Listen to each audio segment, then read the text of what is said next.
நேற்றைய தினத்தில் நடந்த தஞ்சாவூர் கூட்டத்தில் ஆண்டவருடைய வார்த்தையை நாங்கள் கேட்டோம். அங்கே கொடுக்கப்பட்ட வார்த்தைகள் பல தலைப்புகளில் பேசினாங்க. அது என்னுடைய வாழ்க்கைக்கும் அது மிகவும் பிரயோஜனமாக இருந்தது. பல வருடங்களாக நம்ம கேட்டுட்ருக்கிற வார்த்தை தான். ஆனால் இருந்தாலும் இந்த நாளைக்கு இப்பொழுது அது நமக்கு தேவையாக இருக்குது. அந்த புத்திமதி, அந்த ஆலோசனைகள், அதை என்னுடைய வாழ்க்கையில் நான் கடைப்பிடிக்கவும், அதை நான் பின்பற்றவும், அதை நான் நேசிக்கவும், அந்த வார்த்தைகளை நேசிக்கவும், என் வாழ்க்கையில் அதை நான் பின்பற்றவுமே நான் வாஞ்சிக்கிறேன். அங்கே சொல்லப்பட்ட வார்த்தைகள் என்னென்னா, நாம் பொருளாசை இல்லாமல், பண ஆசை இல்லாமல் நாம் தேவனை பின்பற்றும்படி நாம் அழைக்கப்பட்டிருக்கிறோம்ங்கிற தலைப்பில் பேசினாங்க. அதை நமக்கு இந்த உலகத்தில் 2 எஜமான் உண்டு. ஒன்று தேவன், ஒன்றொன்று உலகப் பொருள், பணம். நம்ம அது எல்லாரையும், அந்த பண ஆசை என்பது எல்லாரையும் கவி பிடிக்கிறதாகவும் எல்லாரும் விதத்திலே அவர்கள் சோதிக்கப்படுவதாகவும் சொன்னாங்க. அது ஏழையாக இருக்கலாம், பணக்காரர்களாக இருக்கலாம், அல்லது இல்லாதவங்களாக இருக்கலாம், தினக்கூலியுடையவங்களாக இருக்கலாம். எல்லா மனுஷருக்கும் இந்த பண ஆசை என்பது எல்லாருக்கும் அது ஒரு பாவமாக அது பிடிக்கிறதாக சொன்னாங்க. அது மாதிரி நம்முடைய வாழ்க்கையிலும் எது நமக்கு தேவனாக இருக்காங்க அப்படின்னு சொன்னாங்க.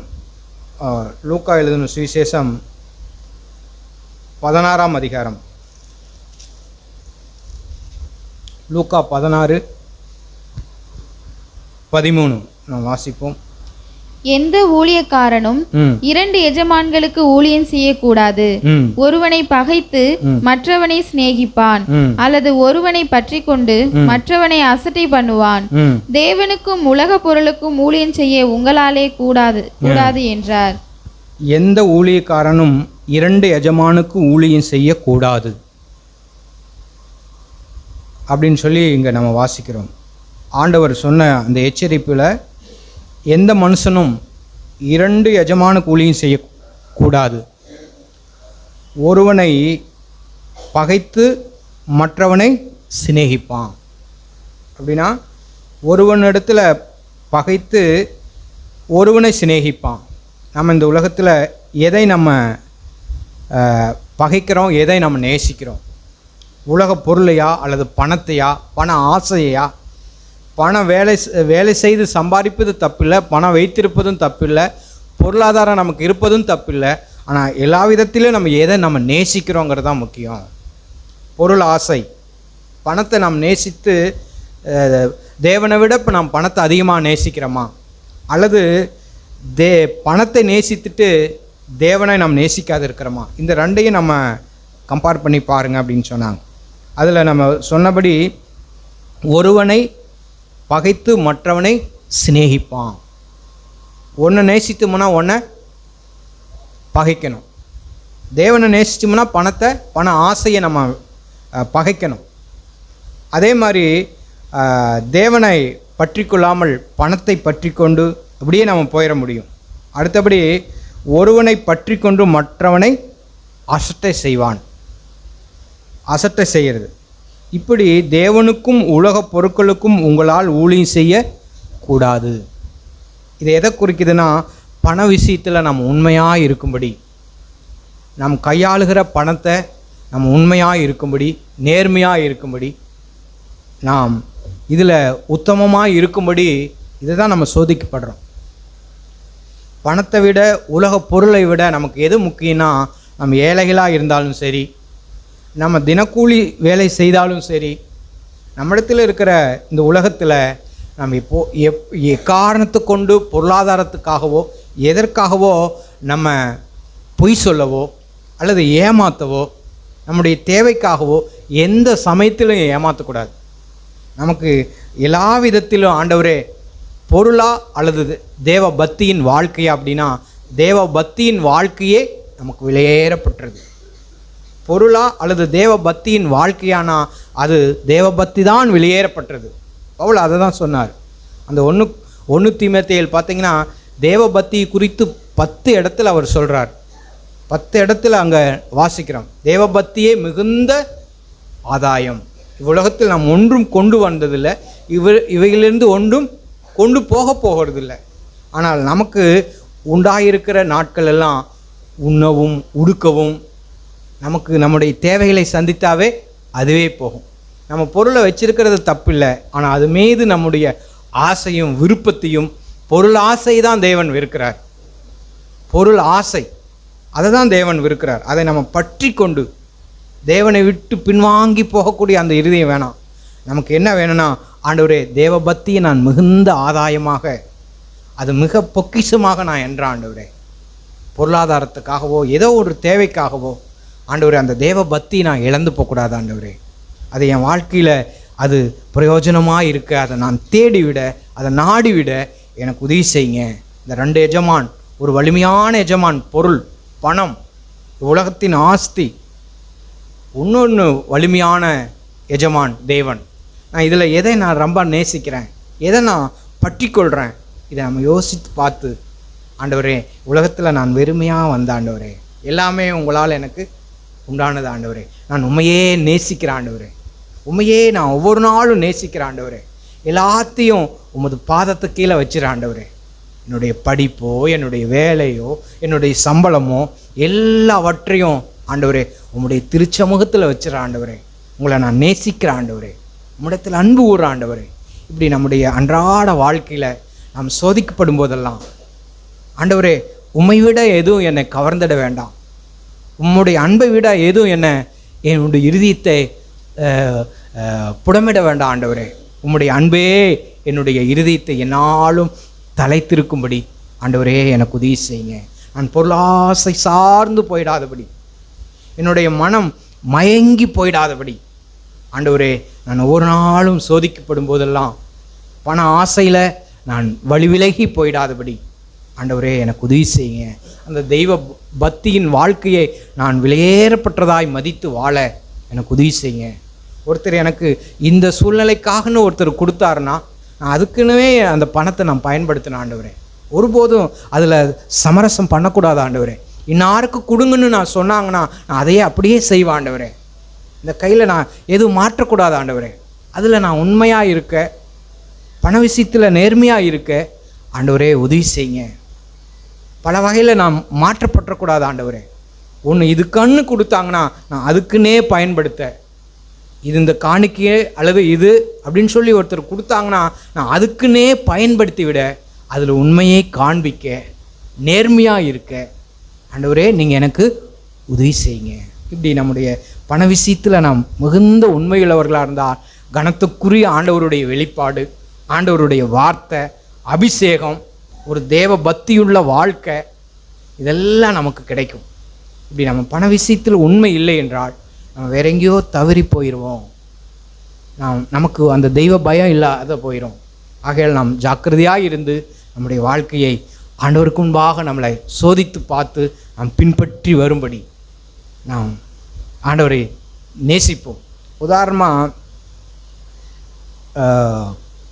கடந்த நாட்களில் நான் வாசித்த பகுதி எனக்கு இதோடு ஒத்து வருவதால் நான் அந்த வசனத்தை வாசிக்க விரும்புகிறேன்.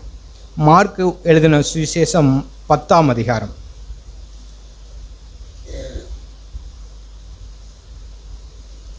மார்க் எழுதின சுவிசேஷம் 10ஆம் அதிகாரம்.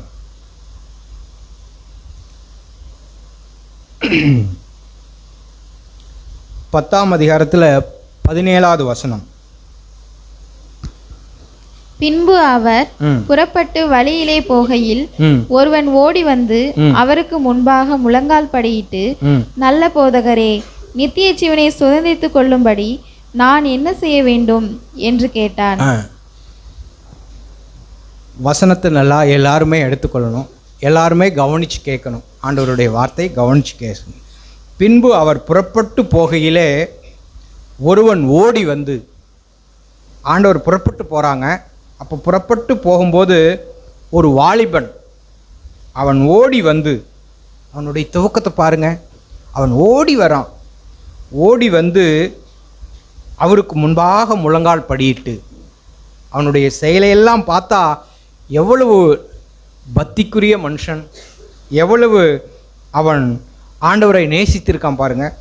அவன் ஓடி வந்து அவருக்கு முன்பால் முழங்கால் படியிட்டு, நல்ல போதகரே, நித்திய ஜீவனை சுதந்திரித்து கொள்ளும்படி நான் என்ன செய்ய வேண்டும்?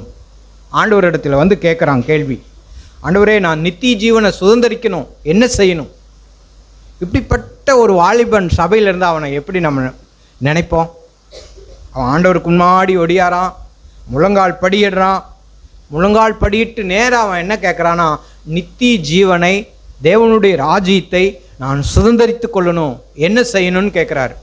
அதற்கு ஆண்டவர் சொல்கிறார், இயேசு, நீ என்னை நல்லவன் என்று சொல்வானேன்? தேவன் ஒருவரை தவிர நல்லவன் ஒருவனும் இல்லையே அப்படின்னு சொல்லிட்டு 19 சொல்கிறார், விபச்சாரம் செய்யாதிருப்பாயாக, கொலை செய்யாதிருப்பாயாக, களவு செய்யாதிருப்பாயாக, பொய் சாட்சி சொல்லாதிருப்பாயாக, வஞ்சனை செய்யாதிருப்பாயாக, உன் தகப்பனையும் உன் தாயையும் கனம் பண்ணுவாயாக என்கிற கற்பனையை அறிந்திருக்கிறாயா என்று கேட்டார். அதற்கு அவன், ஆண்டவரே, இவைகளை எல்லாம் என் சிறு வயது முதல் நான் கை கொண்டிருக்கிறேன். ஆண்டவர் சொல்கிறதுன்னா, இதெல்லாம் உனக்கு தெரியுமாப்பா? இந்த வசனம், இந்த வார்த்தை, இந்த 10 கற்பனையெல்லாம் உனக்கு தெரியுமா அப்படிங்கிறாரு. அதுக்கு அந்த வாலிபன் என்ன சொல்கிறான்னா, ஆண்டவரே, இதெல்லாம் என் வாழ்க்கையில் நான் சிறு வயது முதல் கேட்டு அதை நான் கை கொண்டு வர ஆண்டவரே. அப்போ அவனுடைய வாழ்க்கை எப்படின்னா, அவனுடைய வாழ்க்கை தரம் எப்படின்னா கொஞ்சம் உயர்ந்ததாக இருக்குது. ஆண்டவரே, இதெல்லாம் நாங்கள் என் சின்ன வயசுலேருந்து நான் கை கொண்டு வரேன், எல்லா சத்தியும் எனக்கு தெரியும் ஆண்டவரே, இதெல்லாம் நான் கை கொண்டு வரேன் ஆண்டவரே. இப்படி ஒரு வாலிப பிள்ளை, இப்படி ஒரு வாலிபன் சபையில் இருந்தால் எப்படி இருக்கும்? அவனை என்ன நினைப்போம்? ஆண்டவருடைய கற்பனையெல்லாம் கை கொண்டு வரான், முழங்கால் படியிடுறான், ஆண்டவருக்கு முன்னாடி முழங்கால் படியிடுறான், சீசருக்கு முன்னாடி ஆண்டவரத்தில் வந்து பணிஞ்சிக்கிறான், ஆண்டவரை மகிமைப்படுத்துகிறான். இப்படி வரும்போது அந்த வாலிபனை பார்க்கும்போது நம்ம என்ன நினைப்போம்? மிகுந்த ஆவிக்குரியவன், மிகுந்த ஆவிக்குரியவன். வெளிப்பிரகாரமாக பார்க்கும்போது ஒன்றுமே தெரியாது. இன்னும் நம்முடைய வாழ்க்கையில் வெளிப்பிரகாரமாக பார்க்கும்போது எல்லாம் சரியாக இருக்கிறது மாதிரி தான் தெரியும். நம்முடைய பக்தியின் வேஷம், நம்முடைய ஜெபம், வேத வாசிப்பு, வெளிப்பிரகாரமாக எல்லாமே நல்லா இருக்கிறது மாதிரி தான் தெரியும். ஆனால் நம்முடைய இருதயத்தின் நினைவையும் தோற்றத்தையும் தேவன் அறிகிறார். ஆண்டவரே, அதுக்கு நான் பதில் சொல்லிட்டேன் ஆண்டவரே. என் மனசாட்சிக்கு தேவனுடைய, ஆண்டவரே, உமக்கு முன்பாக நான் எப்போது இருக்க எனக்கு உதவி செய்யுங்க ஆண்டவரே. வெளித்தோற்றத்தின்படி நான் நல்ல மனுஷனாக காண்பிக்க வேண்டாம் ஆண்டவரே.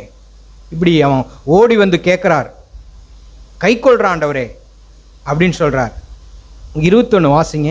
இயேசு அவனை பார்த்து அவனிடத்தில் அன்பு கூர்ந்து அரவணைத்து, அவன் மேலே அவன் தோள் மேலே கையை போட்டிருப்பார், அவன் முகத்தை பார்த்துருப்பார், பார்த்து அவனிடத்துல அன்பு கூர்ந்து,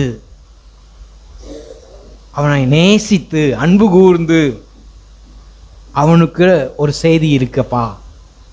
இன்றைக்கும் கூட ஆண்டவராக இயேசு கிறிஸ்து நம் தோள் மீது கை வச்சு நம் இருதயத்துக்கு பக்கமாய், நம் முகத்துக்கு பக்கமாய் இங்கே உட்கார்ந்துருக்கிற ஒவ்வொருவருக்கும் முன்பாகவும் நமக்கு ஒரு செய்தி சொல்ல விரும்புகிறார்.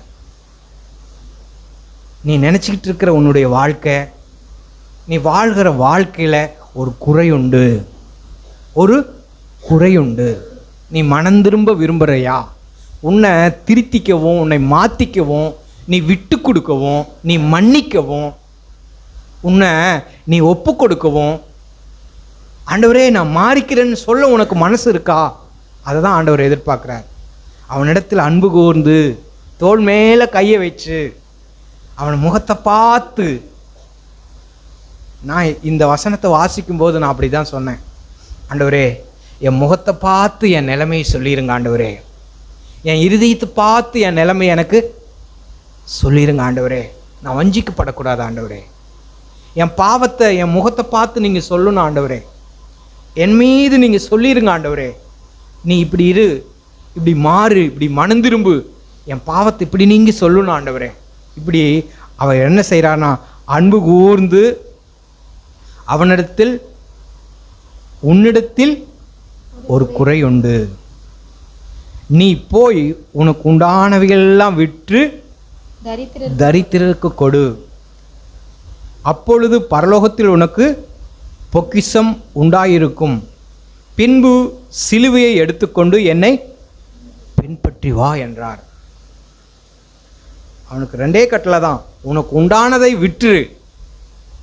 வேற யாருக்கு இப்படி சொல்லலை. அவன் பொருளாசைக்காரனாகவும் பெரிய ஐஸ்வர்யம் உள்ளவனாக இருந்தது நிமித்தம் ஆண்டவர் இந்த வார்த்தை சொல்கிறார். அவன் பொருள் வைத்திருக்கிறதுனாலையோ பணக்காரனாக இருக்கிறதுனாலையோ ஆண்டவர் அதை பார்த்து சொல்லலை. அவனுடைய ஆசை என்னன்னா பொருள் ஆசை, பணத்தின் மீது அவ்வளோ ஆசை. அந்த சப்ஜெக்டில் யாரும் கை வைக்க முடியாது. அது இருதயத்தில் மறைந்திருக்கு. அதனால தான் அவனை பார்த்து உனக்கு உண்டானவைகளை விற்று தரித்திரருக்கு நீ கொடு அப்படிங்கிறார். இதை கேட்ட உடனே இவனுடைய ஆரம்பம் எப்படி இருந்ததுன்னா உற்சாகமாக ஓடியாந்தான். இதை தான் நான் வாசிக்கும்போது அவனுடைய துவக்கம் எப்படி இருந்ததுன்னா ஓடி வந்தான்.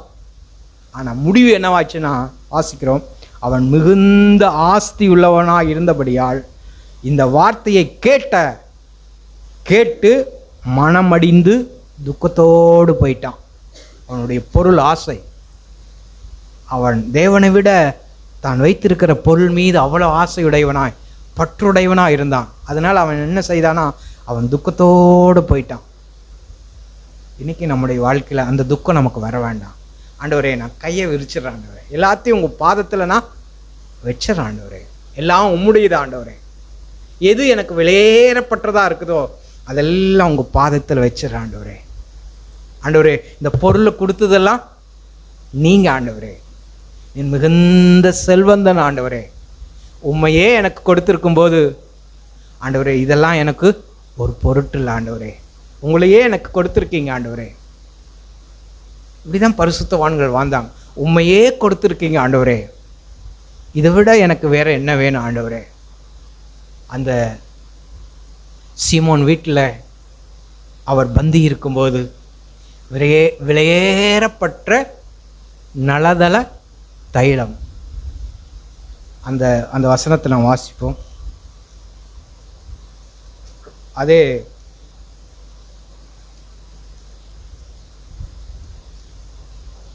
மார்க் எழுதின சுவிசேஷம் 14ஆம் அதிகாரம்.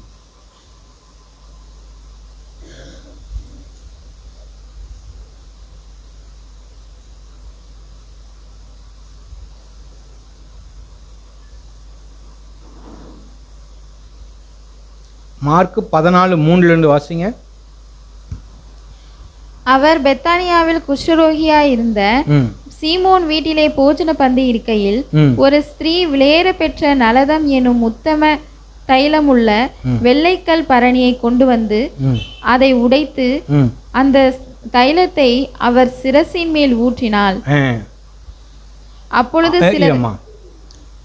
சீமோன் வீட்டில் பந்தி இருக்கையிலே ஒரு ஸ்திரீ விலையேறப்பட்ட நலதாம் என்னும் உத்தம தைலமுள்ள வெள்ளைக்கால் பரணியை கொண்டு வந்து அதை உடைத்து அந்த தைலத்தை அவர் சிரசில் மீது ஊற்றினாள். அது எவ்வளவுக்கு விலைக்கு போனால் 300 பணத்திற்கு, லட்சக்கணக்கில் அல்லது ஒரு மிகுந்த ஐஸ்வர்யன் சேர்க்கறதுக்கு சமமாக அந்த தைலம் அவ்வளோ விலைக்கு போகுமா. அப்படிப்பட்ட தைலத்தை அவள் வைத்திருந்தது எப்படின்னா விலையேறப்பட்டது. அந்த வாசனையுள்ள தைலம், நலதாம் என்னும் உத்தம தைலம், அதை கொண்டாந்து அவருடைய சிரசில் ஊற்றினாள். இதை எல்லாரும் பார்க்குறாங்க, எல்லா மனுஷரும் பார்க்குறாங்க. பார்த்துட்டு அவங்க என்ன செய்கிறாங்கன்னா விசனம் அடைகிறாங்க. விசனப்பட்டு அங்கே இந்த வீண் செலவு என்னத்துக்கு அப்படிங்கிறாங்க.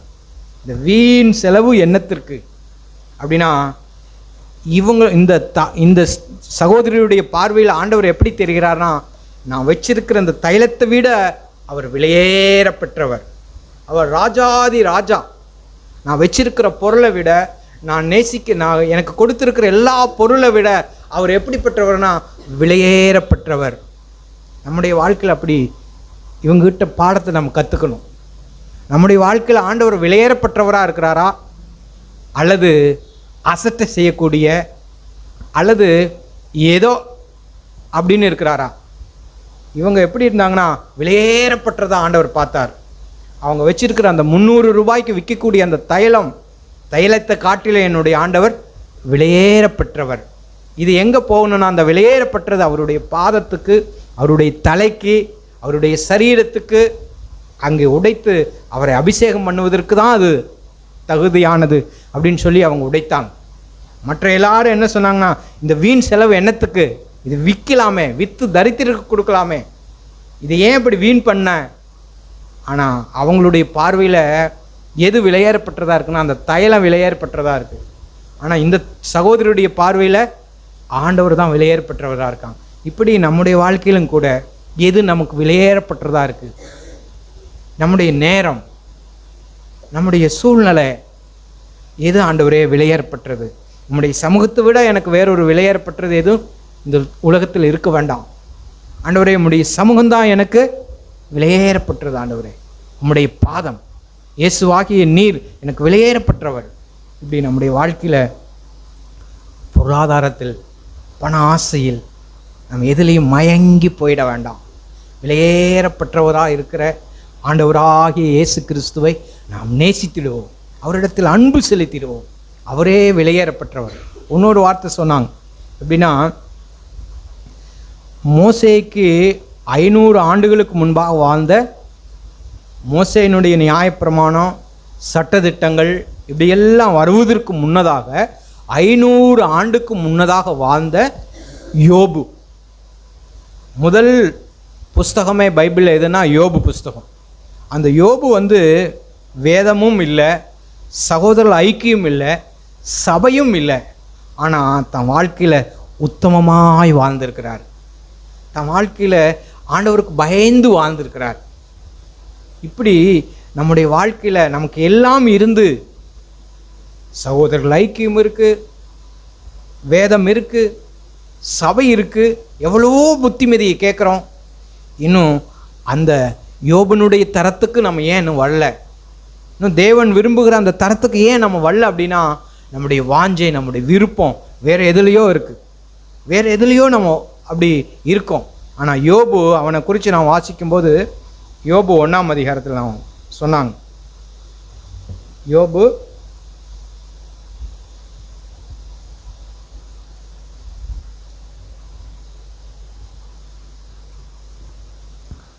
1ஆம் அதிகாரம் 1வது வசனத்தில், உத்தீஸ் தேசத்தில் யோபு என்னும் பேர் கொண்ட ஒரு மனுஷன் இருந்தான். அந்த மனுஷன் உத்தமனும் சன்மார்க்கனும் தேவனுக்கு பயந்து பொல்லாப்புக்கு விலகிறவனுமாக இருந்தான். 4 காரியத்தை நான் வாசிக்கிறோம். உத்தமன், சன்மார்க்கன், தேவனுக்கு பயந்து பொல்லாப்புக்கு விலகிறவனாக இருந்தான். இந்த தெய்வ பயம் எதை கொண்டாடுதுன்னா, வேதம் இல்லை, ஐக்கியம் இல்லை, சபை இல்லை. ஆனால் அந்த ஒரே ஒரு தேவ பயம், தேவ பக்தி, தேவ பயம் அவனுடைய வாழ்க்கையை தேவனுக்கு முன்பாக கண்களின் இச்சையை குறித்து, பாவத்தை குறித்து, நியாய தீர்ப்பை குறித்து அவன் அவ்வளவாய் வெளிச்சம் படுறான், அவ்வளவாய் தேவனை அறிந்திருக்கிறான். இப்படி நம்முடைய வாழ்க்கையிலும், ஆண்டவரே நான் எவ்வளவோ வார்த்தையை கேட்டிருக்கேன் ஆண்டவரே, சபையில் எனக்கு ஒவ்வொரு டைமும் போதிக்கிறீங்க ஆண்டவரே, ஆனாலும் ஏன் இந்த இடத்துக்கு நான் வர முடியல அப்படின்னா, என்னுடைய இருதயம், என்னுடைய மனது வேறு எதுலேயோ தலைத்து போயிருக்க ஆண்டவரே. அந்த தெய்வ பயத்தை எனக்கு தாங்க ஆண்டவரே, உம்மை நேசிக்கக்கூடிய அந்த பயத்தை எனக்கு தாங்க ஆண்டவரே.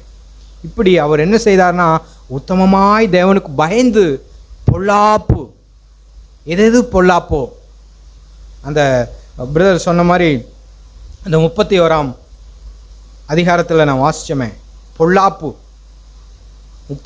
யோபு 31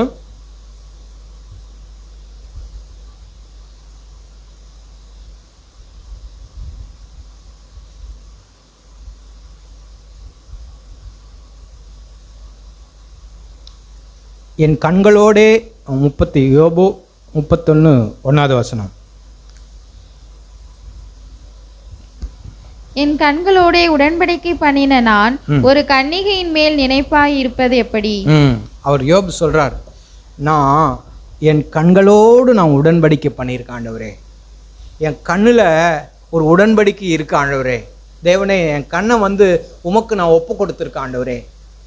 ஒரு ஒரு ஸ்திரீ மீது நான் எப்படி நினைப்பா இருக்கிறது, ஒரு ஸ்திரீயை நான் எப்படி இச்சிக்கிறது ஆண்டவரே, நான் இப்படிப்பட்ட எண்ணம் எனக்குள்ளே வரக்கூடாது ஆண்டவரே. அங்கே சொல்கிறார், உடன்படிக்கை பண்ணியிருக்கிற நான் ஒரு கன்னியின் மீது நினைப்பாக இருப்பது எப்படி? நான் நினைக்க மாட்டேன் ஆண்டவரே. நம்முடைய வாழ்க்கையிலும் ஒரு தெய்வ பயத்துக்கு அடையாளம் என்னன்னா, என் கண்ணில் ஒரு தூய்மை இருக்கும் ஆண்டவரே.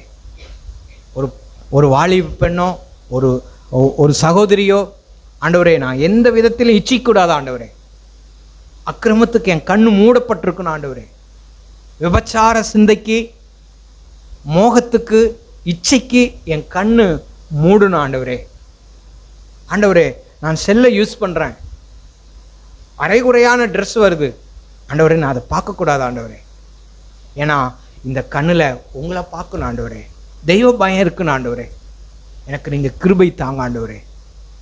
அரைகுறையான ட்ரெஸ்ஸு, ஒரு கவர்ச்சிகரமான ஒரு சகோதரி, நான் இதை பார்க்கக்கூடாது ஆண்டவரே, நீங்கள் எனக்கு உதவி செய்யுங்க.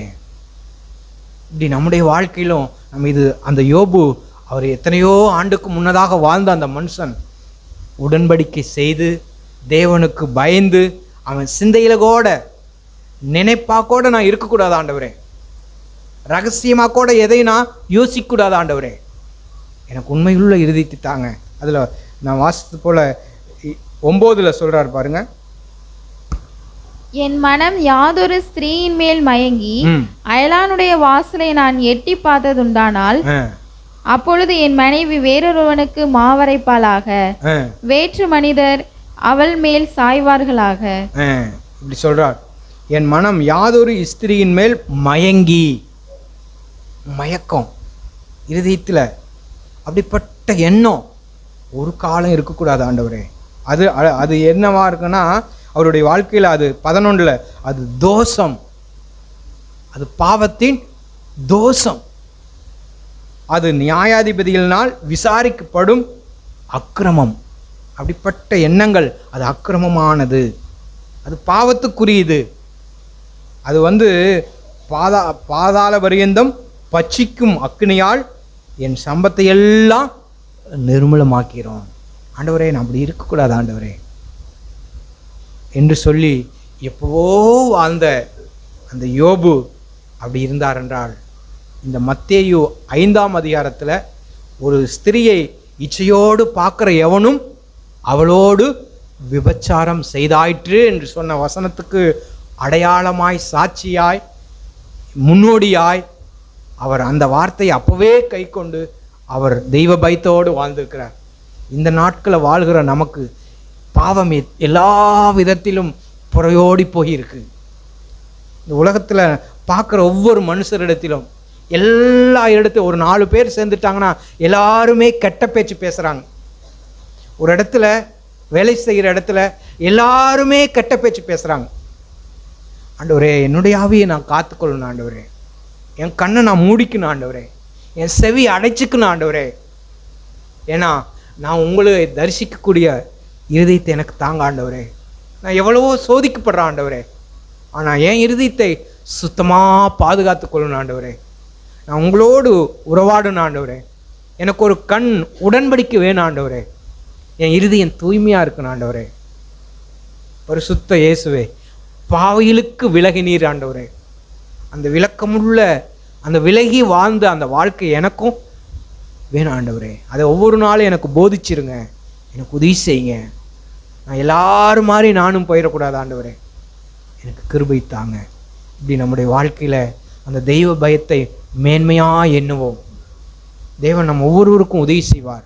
நம்ம இன்றைக்கி தான் ஒரு அடி எடுத்து வச்சுருந்தாலும், இன்றைக்கி தான் அந்த வாழ்க்கையை வாழ பிரயாசப்பட்டாலும், நம் பாதாள குழியில் நம்ம இருந்தாலும், ஆண்டவர் என்ன செய்கிறான்னா, நான் உன்னை தூக்குறேன், நீ மேலே வந்துரு, நீ உண்மையாக இருக்க பிரயாசப்படு, நீ என்னுடைய கிருபையை தேடு, நான் உனக்கு உதவி செய்கிறேன் அப்படின்னு ஆண்டவர் ஒவ்வொரு நாளும் நம்மளை உற்சாகப்படுத்தி நாம் மனம் திரும்பும்படி, நம்ம ஒவ்வொரு நாளும் நம்மளை கழுவிக்கொள்ளும்படி, நம்மளை சுத்திகரித்து கொள்ளும்படி அவர் நமக்கு தவணை நாட்களை கொடுத்திருக்கிறார். ஆண்டவரே, இப்படிப்பட்ட வாழ்க்கை வாழ அந்த பரிசுத்தவான்கள் போதித்த, அவர்கள் சொன்ன அந்த வாழ்க்கையை நானும் வாழும்படி எனக்கு நீங்கள் கிருபை தாங்க ஆண்டவரே, உதவி செய்யுங்க ஆண்டவரே, இரக்கம் செய்யுங்க ஆண்டவரே. அப்படி நான் வாழ நம்ம ஒவ்வொருவருக்கும் உதவி செய்வாராக. நிறையா செய்தி இருக்குது, ஆனால் எல்லா செய்தியும் பேசணுன்னா நிறையா இருக்குது, எல்லா பக்கமாக எழுதி வச்சுருக்கோம். ஆனால் நம்முடைய வாழ்க்கைக்கு அது பிரயோஜனமாக அது வாழும்படி நான் பிரயாசப்படுறேன். தேவன் நம்ம ஒவ்வொருவருக்கும் உதவி புரிவாராக. ஆமென்.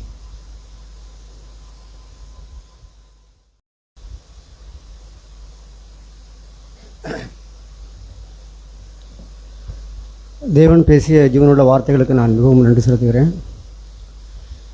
நானும் கூட நேற்றைய தினம் தஞ்சாவூர் பிரதர்ஸ் மீட்டிங்காக சென்றிருந்தேன். ஆனால் போவதற்கு முன்னாடி பார்த்தோம்னா ஏகப்பட்ட தடைகள். பேர் கொடுத்துருவேன், ஆனால் அந்த டைம் வரைக்குமே பார்த்திங்கன்னா நேரம் இருக்காது. சில சூழ்நிலைகள் எல்லாத்தையும் நம்மளே பார்க்க வேண்டிய ஒரு நிலை. ஆனாலும் மனதுக்குள்ளே எப்படியாவது ஆண்டவரே, நான் அந்த உடைய வார்த்தைகளை கேட்கணும். அங்கே தேவனுடைய பிரசன்னம் அங்கே அந்த கூட்டங்களில் இருக்குது. தேவன் நம்முடைய இருதயத்துக்கேற்ற வார்த்தைகளை கொடுக்கிறவராக இருக்கிறார். எனக்கு உடைய வார்த்தைகள் தேவைப்படுது ஆண்டவரே, நான் தேவையுடைய ஒரு மனுஷன், நான் இதை மிஸ் பண்ணிடக்கூடாது அப்படிங்கிற ஒரு ஆர்வம் மட்டும் என்னிடத்துல இருக்கும். எல்லோரும் கிளம்பிடுவாங்க, ஆனால் எனக்கும் அந்த முடிச்சுட்டு அங்கே அந்த டயத்துக்கு ஏறுறதுக்கு மட்டும்தான் டைம் இருக்கும். அப்படி தான் சூழ்நிலை. நேற்று தினத்திலும் கூட அப்படி தான் இருந்தது. நான் போகும்பொழுது யோசித்து கொண்டிருந்தேன், ஆண்டவரே, நான் இவ்வளவு சிரமப்பட்டு போகிறேன், ஆனாலும் அந்த போகின்ற காரியத்தை நான் அதை எப்படியாய் நான் அதை பயன்படுத்திக்க போகிறேன். அங்கே போய் ஏனோ என்று கேட்டுவிட்டு நானும் கூட்டத்தில் அட்டன் பண்ணிவிட்டு வந்துட்டேன், இல்லை செய்தியை இல்லை நான் ஃபுல்லாக எழுதி வச்சுருக்கிறேன், எதுக்காக நான் போகிறேன் என்றெல்லாம் இருக்கக்கூடாது ஆண்டவரே. நான் மற்றவர்களுக்கு பிரசங்கிக்கவோ இல்லை நான் போயிட்டு வந்தேங்கிறதுக்காக சொல்லவோ, என்னை கழுவிக்கொள்ளவும், என்னிடத்தில் மாம்சத்தில் காணப்படுகிற அசிசியை காணவும், என்னை பரிசுத்தப்படுத்தி கொள்ளவும் ஆண்டவரே நான் விரும்புகிறேன். என்னை பற்றி முழுக்க தெரிஞ்சது நீங்கள் மட்டும்தான் ஆண்டவரே, எந்த மனுஷனுக்கும் தெரியாது. என்னுடைய சூழ்நிலையோ என்னுடைய இருதயமோ காரியம் எதுக்கும் தெரியாது. நான் இப்பொழுது நான் கூட்டத்தில் அங்கே உட்கார்ந்திருக்கும் பொழுது அப்படி தான் யோசித்தேன். நான் மற்ற சகோதரர்களையோ யாரையோ நான் பார்க்க விரும்பவில்லை ஆண்டவரே. நான் உம்மை மட்டுமே பார்க்கட்டும், நீர் என்னோடு பேசட்டும், நான் மட்டும் அமர்ந்திருக்கிறேன் என்று சொல்லி என்னுடைய இருதயத்தை ஒருமுகப்படுத்துங்க ஆண்டவரே அப்படின்னு சொல்லி நான் அமர்ந்திருந்தேன். எத்தனையோ கூட்டங்களுக்கு நான் சென்றிருக்கேன். ஆனாலும் கூட ஆண்டவர் சொல்வார், சீஷர்களுடைய மனதை திறந்து அவர் பேசினார். ஆண்டவருடைய வார்த்தைகள்லாம் பார்த்தோம்னா அவருடைய கிட்டத்தட்ட அந்த அவருடைய பிரசங்கம்லாம் பார்த்தோம்னா கிட்டத்தட்ட 2 நாள் 3 நாள் அந்த மீட்டிங் நடந்திருக்கும். சாப்பாடு கூட இல்லாமல் தான் உட்காந்துருப்பாங்க, கொஞ்சம் கூட கேப் இல்லாமல். ஆண்டவருடைய வார்த்தைகள் எல்லாம் கர்த்தருடைய வார்த்தை மண் குகையில் 7 தரம் உருக்கி புடமிடப்பட்ட வெள்ளிக்கொப்பான சுத்த சொற்களாக இருக்கிறது. தேவனுடைய வார்த்தை, தேவனுடைய வாயிலிருந்து புறப்படுற வார்த்தைலாம் அதில் எந்த பொக்குத்தன்மையும் எந்த தூசியோ எதுவுமே கிடையாது. அது சுத்த வெள்ளி. அப்படிப்பட்ட வார்த்தைகளாக இருந்தது. அதனால் ஜனங்கள்லாம் அந்த வார்த்தைகளை விட்டு மிஸ் பண்ண முடியாமல் இடையில எழுந்திரிச்சு போகாமல் ஒரு வார்த்தையை கூட விடாமல் அவர்கள் அவ்வளவு கவனமாய் அவருடைய செய்தியை கேட்டிருப்பார்கள். அப்படி தான் பிரியமானவர்களே, இந்த கூட்டமும் நமக்கு மூத்த சகோதரர்கள், ஆவிக்குரிய தகப்பன்மார்கள், அநேகருடைய வாழ்க்கை, அதாவது வார்த்தைகள் அல்லது தங்களுடைய வாழ்க்கையிலிருந்து பேசின வார்த்தைகள். அது தங்களுடைய வாழ்க்கையிலிருந்து அது நமக்கு பிரயோஜனமாக இருக்கும்படி வாழ்ந்து போதிக்கிற சகோதரர்கள், தகப்பன்மார்கள் புத்தி சொல்லுகிற ஒரு காரியம். அது வெறும் பிரசங்கம் அல்ல. அதனால் அந்த பிரசங்கத்தில், அந்த செய்திகளில் கடவுளுடைய பிரசன்னம் இருப்பதை நான் உணர்ந்தேன். கடவுளுடைய பிரசன்ஸ் ஆஃப் காட், தேவனுடைய பிரசன்னம் அதில் இருந்தது. அது போரடிக்கிற காரியம் இல்லை. அதனால் ஆண்டவரே, எனக்கு எந்த ஒரு சோம்பலோ, எந்த அதாவது கர்த்தருடைய வேலையை அசதியாய் செய்கிறவன் சபிக்கப்பட்டவன் இருக்குது. சில சமயங்களில் நான் செய்தியை வந்து போட்டுட்டு சமயத்தில் கூட தூங்கிடுவேன். வீட்டில் ஏதாவது ஒரு செய்தியை போட்டுட்டு அப்போ ஆண்டவர் என்னோட பேசுவார், நீ எவ்வளவு நீ அசால்ட்டாக இருக்க, வேறு ஏதாவது ஒரு காரியம் யாராவது பேசுகிறதா இருந்தால் நீ எப்படி இருப்ப அப்படின்னு சொல்லி நான் மிகவும் பயந்திருக்கிறேன். அப்போ ஒரு செய்தி கேட்கும் பொழுது வானத்தையும் பூமியும் உண்டு பண்ண தேவன் பேசுகிறார் அப்படிங்கும் பொழுது நான் கவனமாய் அந்த செய்தியை நான் கேட்க வேண்டியிருக்கு. அதனால் பிரியமானவர்களே, நான் நேற்று செல்லும் பொழுது கூட அந்த வார்த்தை எனக்கு ரொம்பவும் பிரயோஜனமாக இருந்தது. அவர் முதல்ல பிரதர் சொல்லும்பொழுது, பிரதர் சாக்கு சொல்லும்பொழுது சொன்னாங்க, அதாவது தேவனுடைய பிரசன்னம், உமது பிரசன்னத்தை உணர்ந்தவர்களாய் இருக்க உதவி செய்யும் ஆண்டவரேன்னு அவர் அப்படி தான் ஆரம்பித்தார். கடவுளுடைய பிரசன்னத்தை நாங்கள் உணர்ந்தவர்களாய், இந்த இடத்துல தேவன் இருக்கிறார், இது மற்ற இடங்கள் போல இல்லை, இது தூங்கிறதுக்கோ இல்லை அசால்ட்டாக கேட்டுட்டு போகிறதுக்கோ இருக்கிற இடம் இது கிடையாது. அதனால் நாம் தான் ஏமாந்து போயிடுவோம். அதனால் ரொம்ப சபைக்குன்னு வந்தோம்னா இருக்க போகிறது 1 மணி நேரம் அப்படின்னு சொன்னால் நம்முடைய மாம்சம் பலவீனம் உள்ளது தான். நான் என்னையும் சேர்த்து தான் சொல்கிறேன். அநேக சமயத்தில் நானும் கூட என்னை அறியாமலேயே கூட தூங்கியிருக்கிறேன். யாரையும் நான் குற்றப்படுவதற்கு இல்லை, ஆனால் நான் போராடுகிறேன். அதாவது நாம் தேவனுடைய சபைக்கு வரும்பொழுது தேவனுடைய வாயிலிருந்து புறப்படுகிற வார்த்தைகள் மனுஷன் அப்பத்தினாலே மாத்திரமல்ல, தேவனுடைய வாயிலிருந்து புறப்படுகிற ஒவ்வொரு வார்த்தையினாலும் பிழைப்பான்னு இருக்குது. அது நமக்கு பிழைக்கத்தக்கதான வார்த்தைகள் இருக்குது. அதனால் நாம் அதை கவனமாய் அவ்வளவு தீவிரமாய் நாம் கேட்குறது ரொம்ப அவசியமாக இருக்குது. ஆண்டவரே, உங்களுடைய பிரசன்னம் இருக்குது, உங்களுடைய பிரசன்னத்தை உணர்ந்தவர்களாய் நாம் இருக்கணும்னு சொல்லி அவர் ஆரம்பித்தாங்க. அது மட்டுமல்ல, அவர் சொல்லும்பொழுது சொன்னார், நான் கிறிஸ்துவை பின்பற்றுகிறது போல நீங்களும் என்னை பின்பற்றுங்கள். பவுல் அப்படி தான் சொன்னார். பவுலுடைய செய்தியெல்லாம், நான் கிறிஸ்துவை பின்பற்றுகிறது போல நீங்கள் என்னை பின்பற்றுங்கள். தேவனுடைய வார்த்தையை, கடவுளுடைய வார்த்தையை நாங்கள் அங்கேருந்து கேட்டுட்டு வந்து இங்கே எழுதி வச்சுக்கிட்டு வெறும் வார்த்தையாகி போதித்தோமானால் இது என்ன ஆகும்? வார்த்தையாக தான் இருக்கும். அதை வாழ்க்கையாய் மாறணும். என்னுடைய வாழ்க்கையிலிருந்து பேசினா தான் அது பிரயோஜனமாக இருக்கும். வாழ்க்கை இல்லாமல் வெறும் வார்த்தைகள் வந்து எந்த பிரயோஜனத்தையும் நமக்கு கொண்டு வராது பிரியமானவர்களே. அதனால் நான் யோசித்து பார்த்தேன். ஆண்டவர் சொல்வார், இயேசு கிறிஸ்துவை பற்றி சொல்லும் பொழுது, இவர் என்னுடைய நேசகுமாரன், இவரில் நான் பிரியமாய் இருக்கிறேன், இவருக்கு செவி கொடுங்கள் அப்படின்னு சொல்லி 2-3 தடவை தேவன் வந்து அவருடைய வாழ்க்கையை அக்செப்ட் பண்ணாங்க, அங்கீகரித்தாங்க. ஏன்னா அவர் வந்து அவருடைய வாழ்க்கை மற்றவர்கள் தீர்க்கதரிசிகள் போலெல்லாம் அவருடைய வாழ்க்கை இல்லவே இல்லை. அவர் எத்தனையோ ஆண்டவர் வந்து தீர்க்கதரிசிகளையெல்லாம் அனுப்பினார், ஆனால் அவர்களையெல்லாம் கொலை செய்தார்கள். ஆனால் ஆண்டவர் ஒரு தீர்மானத்தோடு வந்தார். இதோ எனக்கு ஒரு சரீரத்தை ஆயத்தம் பண்ணினீர், உம்முடைய சித்தம் செய்ய வருகிறேன், புஸ்தகச் சுருளில் என்னை குறித்து எழுதியிருக்கிறதேன்னு சொல்லி என்னைக்கு மரியாளுடைய வயிற்றில் அவர் பிறந்தாரோ அன்னையிலிருந்தே அவர் தன்னுடைய வாழ்க்கையில் சுய சித்தம் செய்யவே இல்லை. பிதா என்ன சொல்லுகிறார், இந்த சூழ்நிலையில் பிதா என்ன சொல்லுகிறார் என்று சொல்லி தான் அவர் கவனமாய் கேட்டு அதன்படி தான் அந்த பூமியில் வாழ்ந்தார். அவர் மனுஷருக்கு முன்பாக மனுஷருடைய மகிமையை ஒருபோதும் தேடவே இல்லை. ஜனங்கள் என்ன சொல்வார்கள், என்ன நினைத்து கொள்வார்கள் என்று சொல்லி அவர் ஒருபோதும் வாழவே இல்லை. என்னுடைய பிதா என்ன சொல்லுகிறார் அப்படின்னு சொல்லி தான் அவர் கவனமாய் அவர் பேசினார், நடந்தார். அநேக சூழ்நிலைகளில் பார்த்தோம்னா பேதுரு மற்ற சீடர்கள்லாம் அவரை ராஜாவாக்கணும், உங்களுக்கு இப்படிலாம் நேரிடக்கூடாது அப்படின்லாம் சொல்லி அவரை அக்கறைப்படுத்தும் பொழுது, அப்பாடை போ சாத்தானே, நீ தேவனுக்கு ஏற்றவைகளை சிந்தியாமல் மனுஷனுக்கு ஏற்றவைகளை சிந்தித்து கொண்டிருக்கிறாய்ன்னு சொல்லி அவர்களை கடிந்து கொண்டார். மரியாள் கூட அந்த திராட்சரசம் குறைபட்டும் பொழுது கிட்டக்க வரும்பொழுது அவர் சொல்லுவார், ஸ்திரீயே, உனக்கும் எனக்கும் என்ன, என் வேலை இன்னும் வரவில்லைன்னு சொல்லி அவர் கடிந்து கொண்டார். ஆனால் பிரியமானவர்களே, தேவனுக்கும் நமக்கும் ஒரு உறவு இருக்க வேண்டியது அவசியமாக இருக்கிறது. அப்படி இருந்தால்தான் என்னுடைய வாழ்க்கையும் அங்கீகரிக்கப்பட முடியும். இல்லைன்னு சொன்னால் ஒருபோதும் நான் வாழலாம். ஏன் 80 வயசு 90 வயசு வரைக்கும் எத்தனை பேர் இருக்காங்க. பாவி 100 வயசு வரைக்கும் வாழ்ந்து என்ன பிரயோஜனம்? ஒரு பிரயோஜனமும் இல்லாமல் எத்தனையோ பேர் நமக்கு கீழே உள்ளவங்களாம் இறந்துட்டாங்க. இறந்து போனவங்களாம் பாவிகளா? நாமெல்லாம் நீதிமான்களா? தேவன் நமக்கு தவணை கொடுக்குறார், தவணை நாட்களை கொடுத்துருக்கிறார். நாம் மனம் திரும்ப மாட்டாமா அப்படின்னு சொல்லி தான் தேவன் நமக்கு ஒரு தவணை காலத்தை கொடுத்திருக்கிறார்.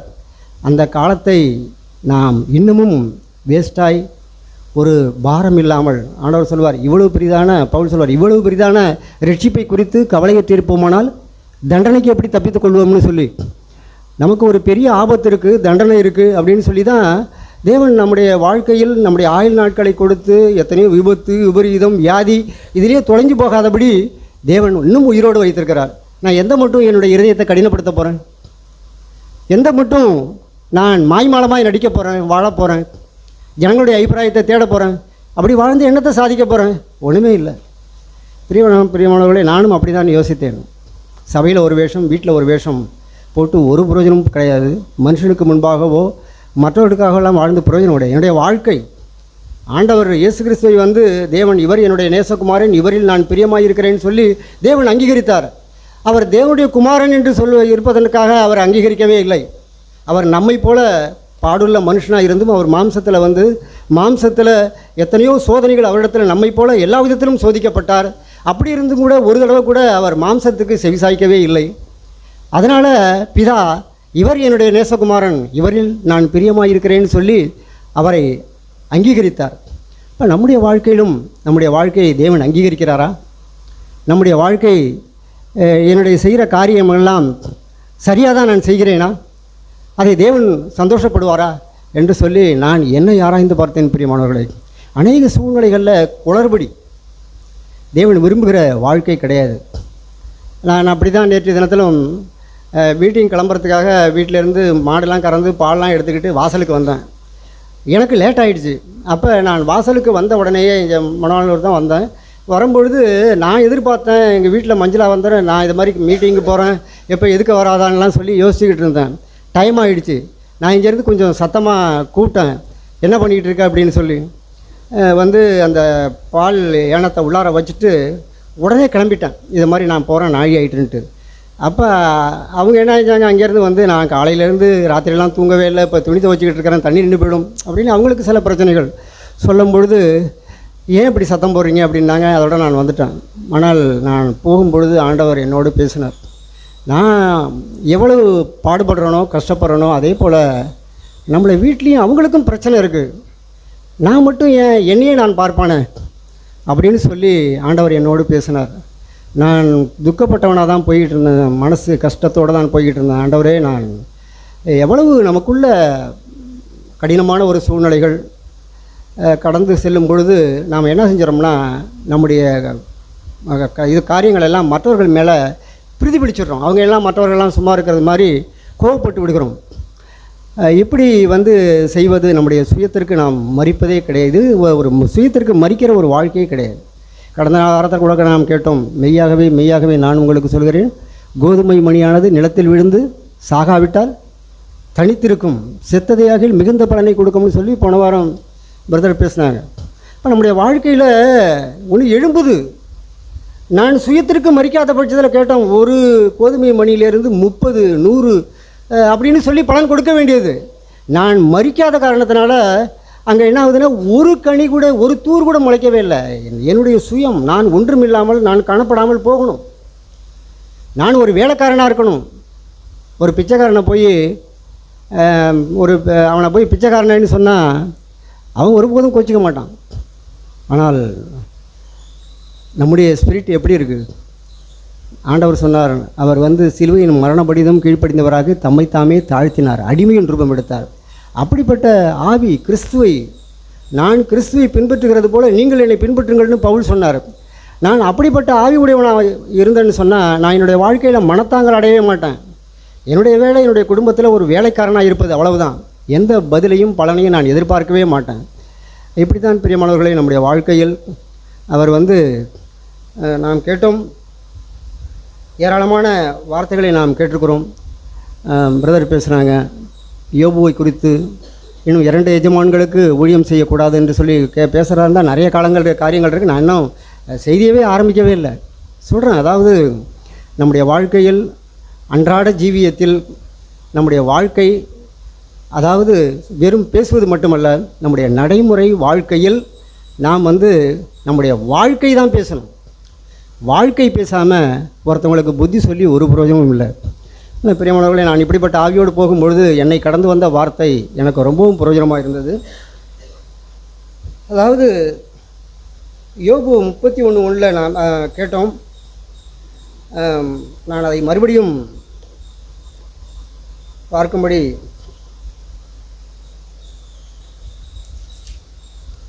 யோபு 31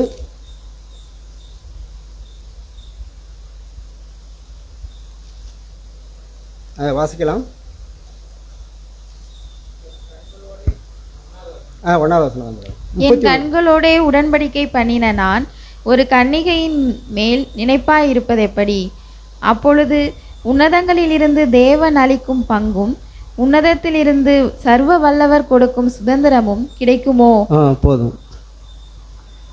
எத்தனையோ வருடங்களுக்கு முன்பாக நாம் கேட்டோம்.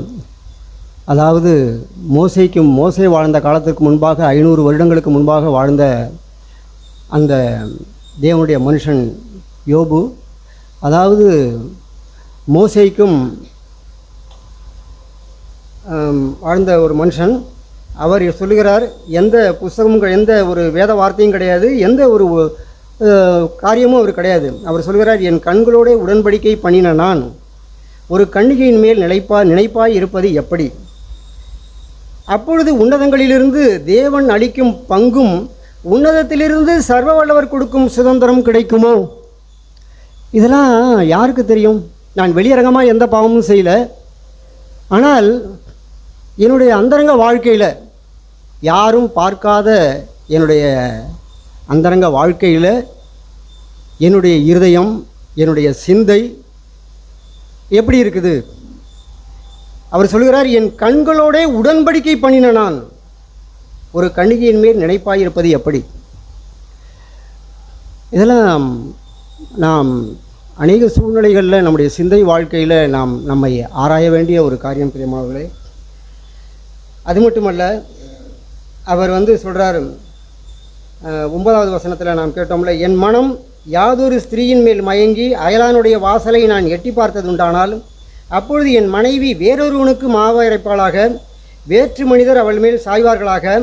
அது தோஷம், அது நியாயாதிபதிகளால் விசாரிக்கப்படும் அக்கிரமமாமே. இப்போ அந்த பாவத்தை குறித்து அவர் அவ்வளவு சீரியஸாய் பார்த்தார். அது ஒரு தோஷம், அது நியாயாதிபதிகளால் விசாரிக்கப்பட வேண்டிய ஒரு காரியம். அதாவது நியாயாதிபதிகள் விசாரிக்கிறது கையுங்களவுமாய் பிடிப்பட்ட விபச்சார ஸ்திரியை தான் கையுங்களவுமாய் பிடிப்பட்ட பொழுது அவர்களை விசாரித்தார்கள். ஆனால் இந்த யோபு சொல்கிறார், எத்தனையோ ஆண்டுகளுக்கு முன்பாக என்னுடைய இருதயத்தில், என்னுடைய அந்தரங்கத்தில் நான் கண்களோட உடன்படிக்கை பண்ணினேன் சொல்லியிருக்கிறார். ஆனால் பிரியமானவர்களே, இந்த வார்த்தை எனக்கு ரொம்பவும் என்னை அநேக சூழ்நிலைகளில் என்னை பாதுகாத்திருக்கிறார். பிரதர் விக்டர் பிரதர் பேசும்பொழுது இந்த வார்த்தைகளை தியானித்து சொல்லும்பொழுது சொன்னாங்க, நான் சென்னைக்கு போக வேண்டியது இருந்தது. அப்போ நான் ரயில்வே ஸ்டேஷனில் போய் ஏறி நான் ட்ரெயினில் போய் உட்காந்துருந்தேன். அந்த ட்ரெயினில் உட்காந்துருந்தேன், கம்பார்ட்மெண்ட்டில் உட்காந்துருக்கும்பொழுது இந்த பக்கத்தில் ஒரு வயதான அம்மையார் உட்காந்துருந்தாங்க.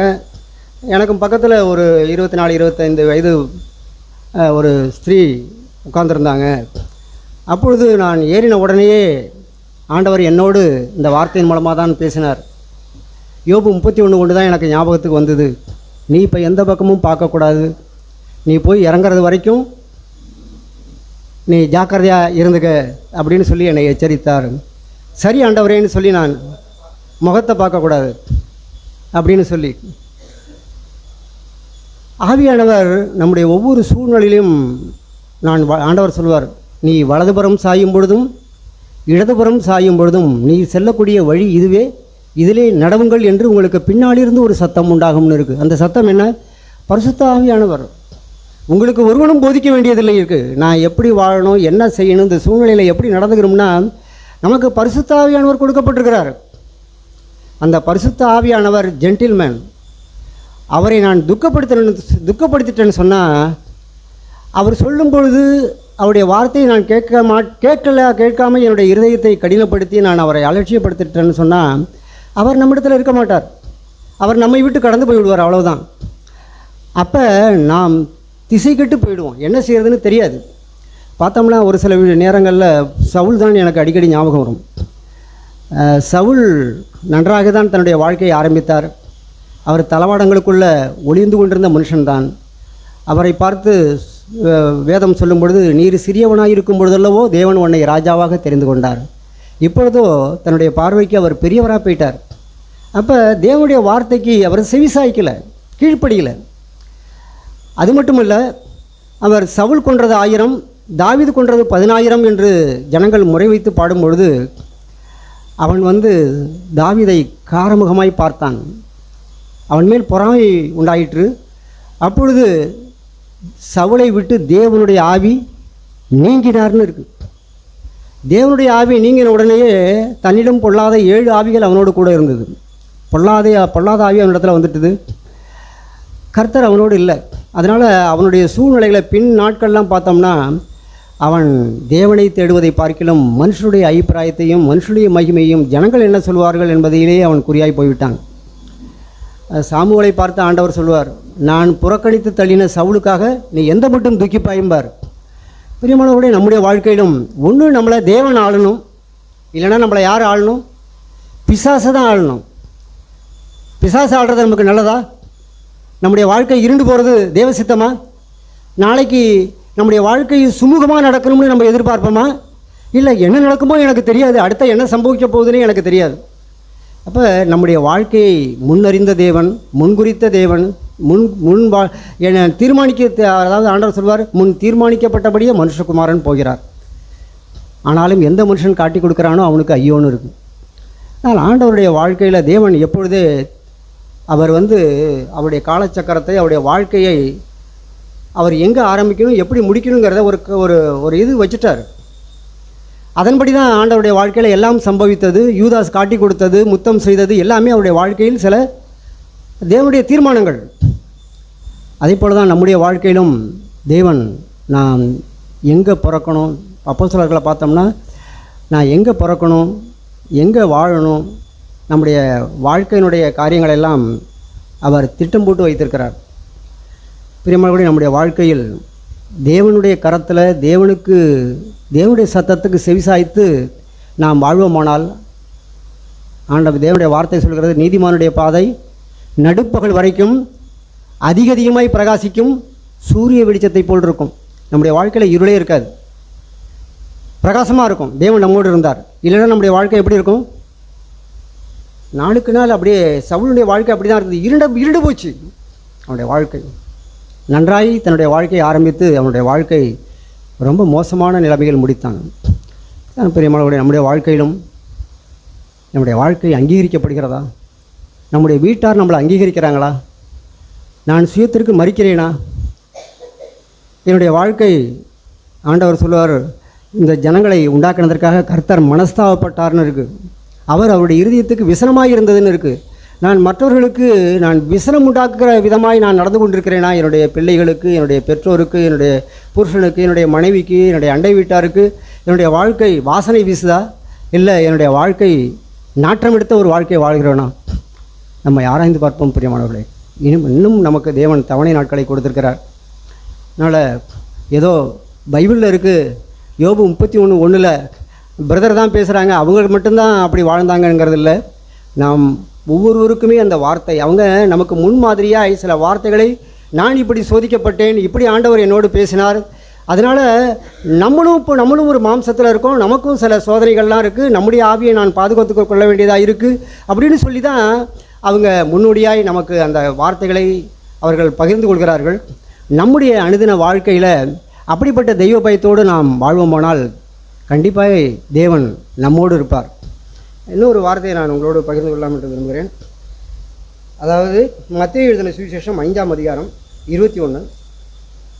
மத்தேயு 5:21 வாசிக்கலாம். பக்கம் புதிய ஏற்பாடு 7வது பக்கம். கொலை செய்யாதிருப்பாயாக என்பதும் கொலை செய்கிறவன் நியாய தீர்ப்புக்கு ஏதுவாய் இருப்பான் என்பதும் பூர்வத்தாருக்கு உரைக்கப்பட்டதென்று கேள்விப்பட்டிருக்கிறீர்கள்.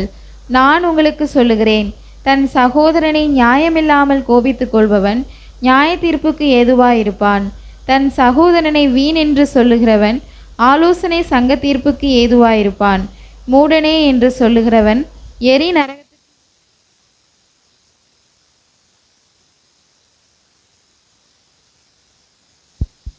உன் பேரில் உன் சகோதரனுக்கு குறை உண்டென்று அங்கே நினைகூறுவாயாகில், அங்கேதானே பலிபீடத்தின் முன் உன் காணிக்கையை வைத்துவிட்டு போய் முன்பு உன் சகோதரனை ஒப்புரவாகி பின்பு வந்து உன் காணிக்கையை செலுத்து. இந்த வார்த்தைகளை நாம் சபைக்கு வந்த நாள் முதலாய் நாம் கேட்டிருப்போம். கோபம், அந்த கோபத்தை நம்முடைய வாழ்க்கையில் ஜெயித்து வாழ்ந்திருக்கிறோமா? பிரதர் அடிக்கடி சொல்கிற காரியமெல்லாம் கண்களின் இச்சை, கோபம். இதை குறித்து தான் அநேக காரியங்களில் அநேக நாட்களாய் அதே செய்தியை அவர்கள் வலியுறுத்தி சொல்லுவாங்க.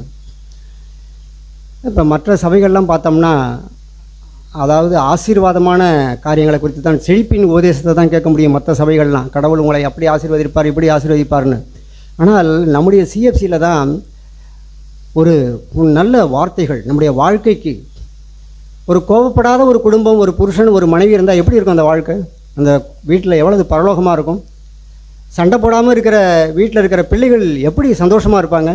யோசிச்சு பாருங்கள். நாங்கள்லாம் சிறுபிள்ளையில் பார்த்துருக்குறோம். எங்கள் அப்பா அம்மாவுடைய லைஃப்பு பார்த்தோம்னா ரொம்ப கஷ்டமாக இருக்கும். அப்போ ஏண்டாப்பா பிறந்தோம், எப்போ இந்த வீட்டில் நிம்மதி இருக்கும், அப்படிலாம் ஏங்கிட நாட்கள் உண்டு. ஆனால் நம்முடைய வாழ்க்கையில் நாம் கோபப்படாத ஒரு வாழ்க்கை, கசப்படையாத ஒரு வாழ்க்கை, எரிச்சல் அடையாத ஒரு வாழ்க்கை, முறுமுறுக்காத ஒரு வாழ்க்கை, மன்னிக்கிற ஒரு வாழ்க்கை, இந்த வாழ்க்கையெல்லாம் இங்கே சிஎஃப்சிக்கு வந்ததுக்கு பிற்பாடு தான் நமக்கு கிடச்சிருக்கு. பிரியமானவர்களே, இங்கே வேதம் சொல்கிறது, கொலை செய்யாதிருப்பாயாக என்பதும் கொலை செய்கிறவன் நியாயத்தீர்ப்புக்கு ஏதுவாயிருப்பன் என்பதும் பூர்வத்தாருக்கு உரைக்கப்பட்டது என்று கேள்விப்பட்டிருக்கிறீர்கள். பூர்வத்தாருக்கு, அவர் மோசே நியாயப்பிரமாணத்தில் சொல்லப்பட்டிருக்கிறது. ஆண்டவர் சொல்கிறாங்க, நான் உங்களுக்கு சொல்கிறேன், தன் சகோதரனை நியாயமில்லாமல் கோபித்துக் கொள்பவன் நியாய தீர்ப்புக்கு எதுவாயிருப்பான். தன் சகோதரனை வீணென்று சொல்கிறவன் ஆலோசனை சங்கத்திற்கு எதுவாயிருப்பான். மூடரே என்று சொல்கிறவன் எரிநகரத்துக்கு எதுவாயிருப்பான். ஆகையால் நீ பலிபீடத்தில் உன் காணிக்கையை செலுத்த வந்து உன் சகோதரன் பேரில் குறைவு உண்டென்று அங்கே நினைவு கூர்வாயாகில், அங்கே தானே பலிபீடத்தின் மேல் உன் காணிக்கையை வைத்துவிட்டு போய் முன்பு உன் சகோதரனுடைய ஒப்புரவாகி பின்பு வந்து உன் காணிக்கையை செலுத்து. பிரியமானவர்களே, நம்முடைய வாழ்க்கையில் காணிக்கைங்கிறது ஜபந்தான். நம்ம ஆண்டவரிடத்தில் போய் ஜெபிக்கிறோம். ஆனால் தேவன் அங்கே உணர்த்துறார், நீ இப்போ உன்னுடைய மனைவியோட சரியான உறவு இல்லை, உன்னுடைய புருஷனோட சரியான ஐக்கியம் இல்லை, நீ பேசின காரியம் சரியில்லை அப்படின்னு சொல்லி தேவன் நமக்கு உணர்த்துவார்னா ஜபத்தை அப்படியே நிற்பாட்டிட்டு முன்பு போய் சரி பண்ணிவிட்டு அந்த காரியத்தில் ஒப்புரவாயிட்டு வந்து பின்பு வந்து ஜெபம் பண்ணு. அப்படி சரி பண்ணாத ஜெபம்லாம் ஒருபோதும் அது கேட்கப்படாது. எப்படின்னா, ஒரு புள்ள ஒரு ஃபோனை கையில் வச்சுக்கிட்டு அது பாட்டுக்கு பேசிக்கிட்டு இருக்கு, அது ஃபோனே பண்ணவே இல்லை, ஆனால் பேசிக்கிட்டு இருக்குன்னா அந்த ஜெபம் கேட்கப்படுமா? இப்படி தான் தேவனுக்கும் எனக்கும் உள்ள உறவு எப்போவோ கட்டாயிடுச்சு. ஆனால் என்னுடைய வாய் மட்டும் ஜெபம் பண்ணிக்கிட்டு இருக்கு. என்னிடத்துல கசப்பு இருக்குது, ஒரு மனுஷனை மன்னிக்கலை, என்னிடத்துல குறை இருக்குது, ஒப்புரவாகலை. அப்படிங்கும் பொழுது என்ன தான் ஜெபித்தாலும் அந்த ஜெபம் கேட்கப்படாது. பிரியமானவர்களே, இந்த காரியத்தை நான் அங்கே எத்தனையோ முறை கேட்டிருந்தாலும் நான் மிகவும் ஆழமாய் உணர்த்தப்பட்டேன். பிசாசனம் என்ன செஞ்சிருவான்னா, நீ பேசுனது சரிதான், நீ செஞ்சது சரிதான்னு சொல்லி நம்ம என்ன செஞ்சிருவான்னா அப்படியே ஒப்புரவாகாத வழிக்கு அப்படியே வச்சுருவான். ஆனால் பிரியமானவர்களே, நம்முடைய வாழ்க்கையில் பிரதர் சொன்னாங்க, ஒரு கண்ணில் தூசி விழுந்துட்டு சொன்னால் அதுக்கு இருக்கட்டும்னு சொல்லி ஒரு மனுஷன் எத்தனை நாள் இருப்பான்? அதை தூசியை எடுக்காத பட்சத்தில் நாம் விடவே மாட்டோம். சரீரத்தில் உறுப்புகள்லேயே கண்கள் தான் ரொம்ப தூய்மையான ஒரு உறுப்பான். அது கண்கள் அடிக்கடி தன்னை கழுவிக்கிட்டே இருக்குது. கண்ணீர் ஏதாச்சும் ஒரு தூசி வந்துட்டா போயிடும், கண்ணீரை அப்படியே அதை கழுவிடும் உடனே. பெரியமலை, நம்முடைய வாழ்க்கையில் மாம்சத்தில் எழும்புகிற அசுசி, ஏதாவது யாரோடையாவது நான் சத்தமிட்டு பேசிட்டேன், உரத்த பேசிட்டேன், மற்றவங்களை காயப்படுத்தி விட்டேன் அப்படின்னு சொல்லுவோமானால், ஆவியானவர் என்னுடைய இதயத்தில் பேசும்பொழுது நான் உடனே போய் சிறுபிள்ளையை போல் நான் ஒப்புரவாகிட்டேன்னா, சரி பண்ணிட்டேன்னா பரவாயில்ல. ஆனால் பிசாசானவன் நம்மளை தடை செஞ்சிருவான். நம்முடைய ஜெபம் கேட்கப்படாது. ஆனால் ஆண்டவர் சொல்வார், 2 பேர் ஒருமனப்பட்டு அங்கே ஜெபிச்சிங்கன்னு சொன்னால், இப்படிப்பட்ட மனுஷர்கள் 2 பேர் ஜெபிச்சா அங்கே ஒன்று உண்டாகும், அங்கே தேவன் இருப்பார். ஆனால் நம்மளை ஒரு மனுஷன் வந்து மைனஸாகவே சரியில்லாதவங்களாகவே பிசாசனை ஆக்கிடுறான். பெரியவங்களுடைய நம்முடைய வாழ்க்கையில் எப்பொழுதும் நாம் நம்முடைய மனசாட்சியை, சுத்த மனசாட்சியை நாம் காத்துக்கொள்கிறவர்களாக இருப்போம். அநேக காரியங்களை நான் கேட்டிருக்கிறேன். ஆனால் நான் வெறும் செய்தியை மட்டும் பேச விரும்பவில்லை. இது என்னுடைய வாழ்க்கையில் நான் உணர்ந்து அந்த வார்த்தைகள் என்னுடைய இருதயத்தில் ஆழமாய் போய் தான் நான் அந்த காரியங்களை நான் மனம் திரும்பும்படி உணர்த்தப்பட்டு தான் நான் பேசிக்கொண்டிருக்கிறேன். இன்னொரு காரியம் பிரதர் பேசினாங்க, ஒரே ஒரு வார்த்தை மாத்திரம். 1 பேதுரு 3ஆம் அதிகாரம் 7வது வசனம். 1 பேதுரு 3:7. அந்தபடியே புருஷர்களே, மனைவியானவள் பலவீன பாண்டமாய் இருக்கிறபடியால் உங்கள் ஜபங்களுக்கு தடை வராதபடிக்கு நீங்கள் விவேகத்தோடு அவர்களுடனே வாழ்ந்து உங்களுடனே கூட அவர்களும் நித்திய ஜீவனாகிய கிருபையை சுதந்தரித்து கொள்ளுகிறவர்களானபடியினால் அவர்களுக்கு செய்ய வேண்டிய கனத்தை செய்யுங்கள். ஆம் பிரியமானவர்களே, இந்த வார்த்தை என்னை ஆழமாய் என்னை தொட்டது. எத்தனையோ முறை இந்த வார்த்தையை நான் கேட்டிருக்கிறேன். ஆனாலும் கூட நேர்த்தி தான் எனக்கு அது என்னை உணர்த்தியது. என்னை வந்து ஒரு என்னுடைய வாழ்க்கையில் எப்படி சொல்கிறதுன்னா, ஒரு தீர்மானம் எடுக்க வைத்தது. இதில் பேதுரு சொல்கிறார், அந்தப்படி புருஷர்களே, மனைவியானவள் பலவீனமான பாண்டமாக இருக்கிறபடியால். பலவீனமான பாண்டம்னா என்ன? மண்பாண்டம். அந்த மண்பாண்டம் ஒரு பானையவோ ஒரு சட்டியோ வச்சுக்கிட்டு ஒரு குழம்பு வைக்கிறது, காரியம் செய்கிறதுன்னு சொன்னால் அதை எப்படி நம்ம கையாள வேண்டியது இருக்குது? அதை ரொம்ப ஜாக்கிரதையாக இப்போ பார்த்தோம்னா, இப்போ அலுமினிய பாத்திரம் மற்ற பாத்திரத்தெல்லாம் வந்து நல்லா ஹேண்டில் பண்ணுவோம். ஆனால் மண்பாண்டம்னு சொன்னால் அதை ஜாக்கிரதையாக வச்சுக்கலன்னு சொன்னால் உடஞ்சி போயிடும். வேதம் சொல்கிறது எப்படின்னா, அந்தப்படி புருஷர்களே, மனைவியானவள் பலவீனமான பாண்டமாக இருக்கிறபடியால் உங்கள் ஜெபங்களுக்கு தடை வராதபடிக்கு. உங்கள் ஜெபங்களுக்கு தடை எப்படி வரும்? யார் மூலியமாக வருதுங்கிறீங்க? இந்த உலகத்திலேயே பெரிய எதிரி யார் தெரியுமா? புருஷனுக்கு வந்து மனைவி, மனைவிக்கு வந்து புருஷன்தான். ஒரு சின்ன சின்ன காரியத்தை கூட அக்செப்ட் பண்ணிக்க முடியாது, புரிஞ்சிக்க முடியாது, விட்டு கொடுக்க முடியாது. இதனால தான் என்ன ஆகுதுன்னா ஒரு கசப்பு, மிஸ் அண்டர்ஸ்டாண்டிங். இப்படி இருக்கும்பொழுது என்ன செஞ்சிடுது? ஜெபத்துக்கு அங்கே ஒரு தடை உருவாகிடுது. நம்முடைய ஜெபம் கேட்கப்படாது. அங்கே மெயின் கனெக்ஷன்லேருந்து கரண்ட்டு கட் ஆகிடுச்சு. இங்கே சுவிட்சை போட்டால் எந்த லைட்டு எரியும்? ஃபேனுக்குன்னு ஒன்றும் ஓடாது. நம்முடைய ஜெபம் கேட்கப்படாது. அதனால் பிரியமானவர்களே, நம்முடைய வாழ்க்கையில் புருஷர்களே, மனைவியானவள் பலவீனமான பாண்டமாக இருக்கிறபடியால் உங்கள் ஜெபங்களுக்கு தடை வராதபடிக்கு நீங்கள் எப்படி வாழணும்? விவேகத்தோடு அவர்களுடனே வாழ்ந்து உங்களுடனே கூட அவர்களும் நித்திய ஜீவனாகிய கிருபையை சுதந்திரித்துக் கொள்ளுகிறவர்களானபடியால் அவர்களுக்கு செய்ய வேண்டிய கனத்தை செய்யுங்கள். அவர்களை அவமானப்படுத்தாதீங்க, விட்டு கொடுக்காதீங்க, கேவலமாக பேசாதீங்க, மற்றவர்களுக்கு முன்பாக அவமரியாதை செய்யாதீர்கள். அவர்களுக்கு செய்ய வேண்டிய கனத்தை, மரியாதையை, அவர்கள் ஒரு கனமுள்ள பாத்திரமாய் அவர்களை மதிக்க கற்றுக்கொள்ளுங்கள். சில பேர் பார்த்தோம்னா பிள்ளைகளுக்கு முன்பாக பேசுறது, அது மாதிரி மனைவிமார்கள் பார்த்தோம்னா பிள்ளைகளுக்கு முன்பாக பெற்றோர்களை, புருஷனை வந்து அற்பமாக பேசுறது, அலட்சியமாக நினைக்கிறது, அது என்ன கனவீனமான ஒரு காரியம். வேதம் சொல்கிறது, குணசாலியான ஸ்திரீயை கண்டுபிடிப்பவன் யார்?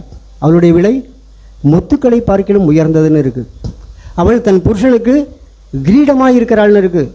அவன் ராஜாவாக இருந்தால் தான் நம்ம ராணியாக இருக்கலாம். அவனை பிச்சைக்காரனை மாற்றி விட்டோம், நம்மளும் பிச்சைக்காரையாக போயிட வேண்டியதான். ஆனால் பிரியமானவர்களே, நம்முடைய வாழ்க்கை எப்பொழுதுமே ஒருவரை ஒருவர் கனமனவும், வெறும் வார்த்தைகளை கேட்பது மட்டுமல்ல, அந்த வார்த்தைகளை நம்முடைய வாழ்க்கையில் கை கொள்ளவும். அந்த வாழ்க்கையை நம்ம வீட்டார் பார்க்குறாங்க, நம்முடைய பிள்ளைகள் வந்து நம்முடைய வார்த்தையை பார்க்குறதே கிடையாது. நம்முடைய பிள்ளைகள் எதை பார்க்குறாங்க? நம்முடைய வாழ்க்கையை தான் பார்க்குறாங்க. அதனால் நம்முடைய வாழ்க்கையை பார்த்து தான் பிள்ளைகள் மனம் திரும்ப வேண்டுமே ஒழிய, கற்றுக்கொள்ளுமே ஒழிய, நான் வந்து அதுகளுக்கு செய்கிற அட்வைஸெலாம் ஒன்றுமே கேட்காது. நான் புருஷன் மனைவியோடு வாழ்கிற வாழ்க்கை. பிரதர் ஒரு ட்ரிப்பு, நம்ம பிரபாகர் பிரதர் வந்து தன்னுடைய பிள்ளைகளுக்கு திருமண நாள் அன்று அவர்கள் பேசும்பொழுது ஒரு வார்த்தை சொன்னாங்க. தம்பி, கொஞ்சம் அவங்களுக்கு அவங்களுடைய வாழ்க்கைக்குரிய சில கருத்துக்கள் சொல்லணும்னு சொல்லும்பொழுது, தம்பி, நான் உங்கள் அம்மாவோட வாழ்ந்த வாழ்க்கையை நினச்சிக்கோ, அவ்வளவுதான். உங்கள் அம்மாவோட நான் வாழ்ந்தல்ல, அந்த வாழ்க்கையை நீ பார்த்துக்க அப்படின்ட்டாங்க. அதான் மெசேஜ். அதே போல் பிரியமானவர்களே, நம்முடைய வாழ்க்கையிலும் நம்முடைய பிள்ளைகளுக்கு ரோல் மாடலாக இருக்க வேண்டியதாக இருக்குது. பிள்ளைகளை பார்த்து என்னை பின்பற்றுங்கள்னு பவுல் ஆண்டவர் சொன்னார். பிதா சொல்லுகிறதைத்தான் நான் செய்கிறேன்னு சொல்லி ஆண்டவர் சொன்னாங்க. பவுல் சொன்னார், நான் கிறிஸ்துவை பின்பற்றுகிறது போல நீங்களும் என்னை பின்பற்றுங்கள்னு சொன்னார். இன்றைக்கு நாம் அந்த இடத்துல இருக்கிறோம். நாம் பிள்ளைகள் பின்பற்றக்கூடிய ஒரு வாழ்க்கை தரம் நம்மளிடத்தில் இருக்க வேண்டியது அவசியமாக இருக்கிறது. அதனால தான் நம்முடைய வாழ்க்கையில் தேவன் இன்னும் நம்மை உயிரோடு வைத்திருக்கிறார். அதனால் அந்த காரியங்களை, இந்த நாட்கள் பொல்லாதைகள் ஆனதால் காலத்தை நாம் பிரயோஜனப்படுத்திக் கொள்வோம். நாம் மனம் திரும்புவோம். நான் மாற விரும்புகிறேன். அதனால் புருஷன் மனைவி வாழ்க்கையிலும் ஒருவரை ஒருவர் கனம் பண்ணுவோம். ஒருவரை ஒருவர் நாம் அற்பமாய் நினைக்க வேண்டாம்.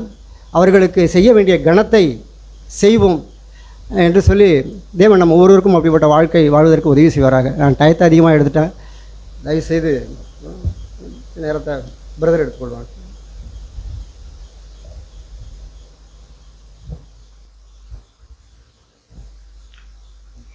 நம்முடைய மூத்த சகோதரரும் நம்முடைய தகப்பனுமாகிய சகரியப்பனும் ஐயா அவங்க சொன்ன சில செய்திகள், ஏராளம் செய்திகளை கேட்டோம். அதில் அவர் சொன்ன ஒரு செய்தி என்னென்னா, மிக முக்கியமான ஒரு செய்தி என்னென்னா, தேவன் ஒரு நோக்கத்துக்காக தான் என்ன இந்த பூமியில் பிறக்க வச்சாங்க. தேவனுக்கு ஒரு நோக்கம் இல்லாமல், திட்டம் இல்லாமல் என்ன இந்த பூமியில் பிறக்க வைக்கலங்கிறத என்னுடைய வாழ்க்கையில் நான் அறிஞ்சிருந்தேன். இப்போ அவருக்கு 86 வயது. 3 நாளைக்கு முன்பதாக புதன்கிழமைக்கு அப்புறம் 86வது பிறந்த நாள் அவருக்கு கொண்டாடப்பட்டது. அப்போ அவங்க சொன்னாங்க, ஒரு நோக்கம் ஒன்று இருக்குது, அந்த நோக்கத்துக்காக தான் என்னை இந்த பூமியில் பிறக்க வச்சிங்க. அப்போது நம்ம ஒரு கொடுத்தான காரியம்னா, ஒரு நோக்கத்தோடு தான் இந்த பூமியில் நம்ம பிறந்திருக்கோம். நோக்கம் இல்லாமல் நம்ம யாரும் பிறக்கலை. எந்த காலத்தில் நான் பிறக்கணும், யாரை திருமணம் பண்ணிக்கணும், எந்த ஊரில் பிறக்கணும், அந்த அப்போஸ்தலர் 17ஆம் அதிகாரத்தில் அந்த வசனம், காலங்கள், எல்லைகள், குடியிருப்பின் எல்லைகள், இதெல்லாம் அவர் என்ன பண்ணாராம், ஏற்கனவே அவர் என்ன பண்ணியிருக்கிறாங்களாம், முன்குறிச்சிருக்காங்களாம். அப்போஸ்தலர் 17ஆம் அதிகாரம் நான் எடுத்துட்டு அப்புறம் வசனத்துக்கு நம்ம வருவோம். அப்போஸ்தலர் புஸ்தகம் 17வது அதிகாரத்தை நான்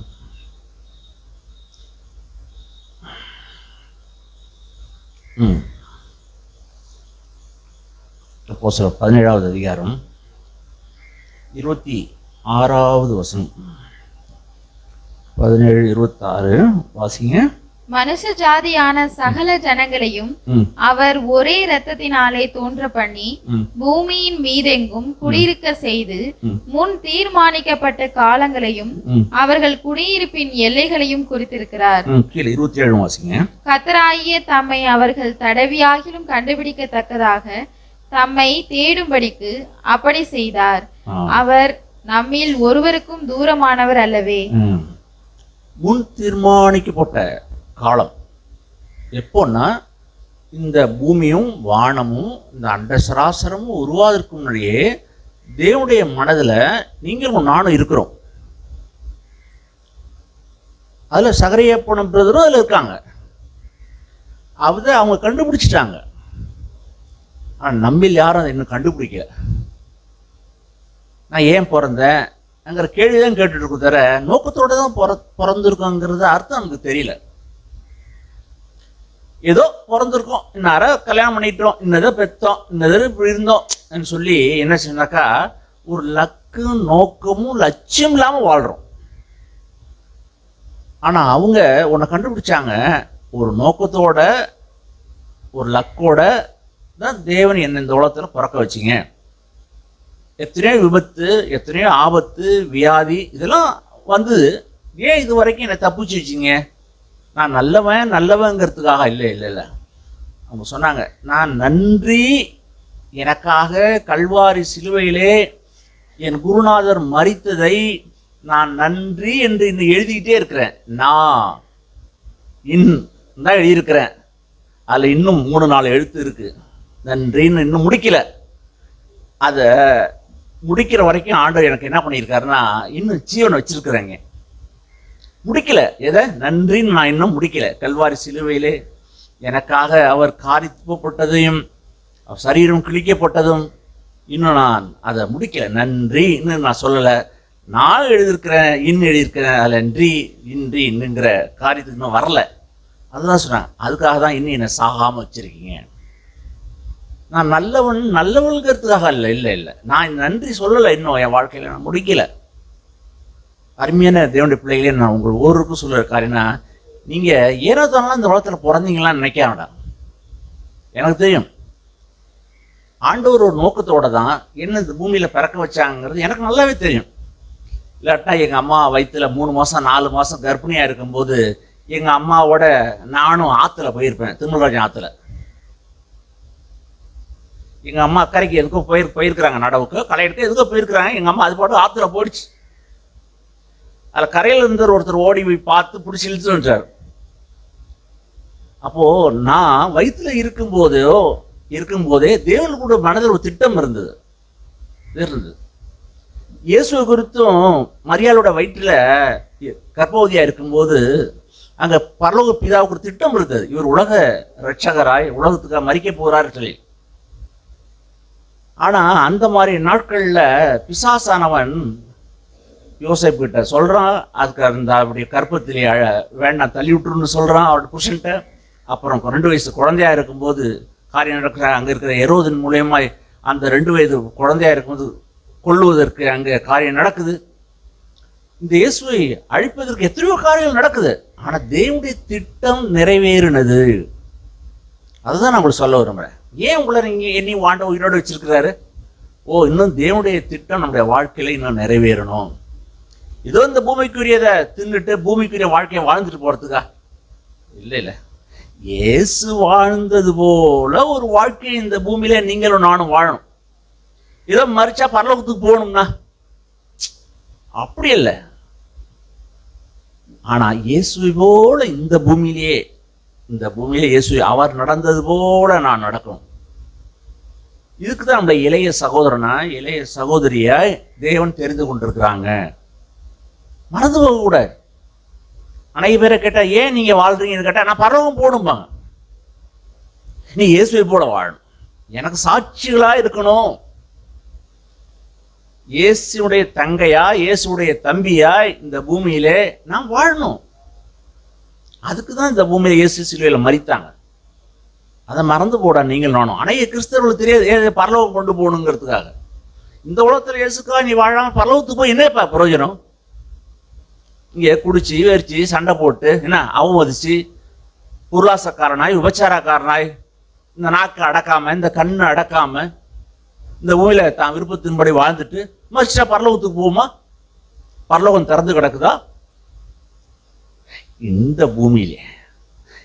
பூமியிலே நாக்கை அடக்க கற்றுக்கொள்ளணும்.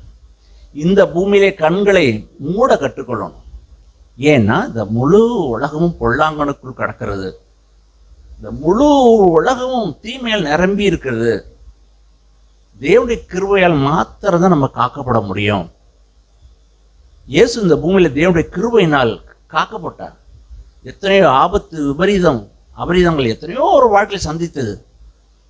ஆனால் பிதாவுடைய வேலை வர்ற வரைக்கும் எந்த மரணமோ யாருடைய சதி ஆலோசனையோ அவர் ஒன்றுமே பண்ணவே முடியல. இதே மாதிரி தான் நமக்கு எத்தனையோ ஆபத்து விபத்து வியாதி பிரச்சனை, எத்தனையோ வியாதி கடந்த நாட்களில் கொரோனா, இன்னும் வரப்போகிற நாட்களில் எத்தனையோ பேர் நமக்கு இப்போ தெரியாது. இத்தனை வியாதி வரப்போகுது. இதெல்லாம் நீங்களும் நானும் சந்திக்கணும். ஆனால் தேவனுடைய அனுமதி இல்லாமல் தலையில் இருக்கிற ஒரு முடி கூட கீழே விழாது. அவர் தாங்குகிறவரும் ஏந்துகிறவரும் தப்பிக்கிறவருமா இருக்கிற நம்முடைய ஆண்டவர். அதனால் அவர் ஏற்கனவே முன்குறித்து இருக்கிறார். நம்முடைய சகோதரர் சொன்னாங்க, நான் இதை நான் மறக்கலை. எதை மறக்கலை? ஏதோ ஒரு நோக்கத்துக்காக தான் என்ன இந்த பூமியில பிறக்க வச்சிருக்கீங்க. ஆகையினால் அதை யோவான் சுவிசேஷத்தின் புஸ்தகம் 17வது அதிகாரத்தை நான் திருப்ப விரும்புகிறேன். யோவான் சுவிசேஷன் புஸ்தகம் 17வது அதிகாரம் 4வது வசனம் வாசிங்க. பூமியிலே நான் உம்மை மகிமைப்படுத்தினேன், நான் செய்யும்படி நீர் எனக்கு நியமித்த கிரியையை செய்து முடித்தேன். ஆண்டவர் இந்த பூமியை விட்டு போகிறாங்க. கடைசியாய் அவர் ஜெபிக்கிற ஒரு ஜெபம், இந்த 17வது அதிகாரம் ஒரு நீண்ட ஜெபம் அதிகமாய் பிதாவோடு ஜெபிக்கிறார், தம்முடைய சிஷ்யர்களுக்காக ஜெபிக்கிறார், தம்முடைய கொடுத்த வேலையை அவர் செய்து முடிக்கிறார். இந்த பூமியில் அவர் பிறந்தாரே அந்த வேலையெல்லாம் முடிவுடைய போது அந்த நிகழ்ச்சி சொல்கிறார். அதாவது, நான் செய்யும்படி நீர் எனக்கு நியமித்த கிரியைகளை செய்து முடித்தேன். சகரியா போன ஐயாவுடைய வாழ்க்கையில் அவருக்கு இந்த உலகத்துல ஒரு காரியத்தை செய்யும்படிக்கு தேவன் அவர் நியமிச்சிருந்தாங்க. 86 வயதுல வேலை, பாதி வேலை நடந்திருக்கு, இன்னும் பாதி வேலை நடக்க வேண்டி இருக்கு. இந்த பூமியில உங்களை குறித்தும் என்ன குறித்தும் இந்த பூமியில ஒரு வேலை நடக்கணும். இந்த பூமியில நல்ல புருஷனாய், நல்ல மனைவியாய், தாய் தகப்பனுக்கு நல்ல பிள்ளைகளாய், என்னை சுற்றியுள்ள ஜனங்களுக்கு வெளிச்சமாய், நான் வாழ்கிற இடங்கள்ல எல்லா ஜனங்களுக்கும் நான் இயேசுவை காண்பிக்கணும், குட்டி இயேசுவை காண்பிக்கணும். நான் வாழ்ந்த நாட்களில் என்னை கண்டவன் பிதாவை கண்டான்னு சொல்றார் ஆண்டவர். நாம் வாழ்ற நாட்கள்ல நம் வீடுகள்ல இயேசுவை காண்பிக்கணும். நாக்கு அடக்க கற்றுக்கொள்கிறவள், தன் கண்களை அடக்க கற்றுக்கொள்ளுகிறவள். ஆனா இந்த முழு உலகமும் என்ன சொன்னாக்கா, அதாவது இயேசுவை காண்பிப்பதற்கு பதிலாய் தன்னை காமிக்கிற இந்த உலகத்தை வாழ்ந்துட்டு இருக்கும். இப்போ இயேசு கல்வாரி சிலுவைக்கு அவர் போக போகிறார். அதற்கு முன்னாடி நடக்கிற சம்பவத்தை நான் வாசிக்கிறோம். அதுக்கு முன்னாடி உள்ள சம்பவம்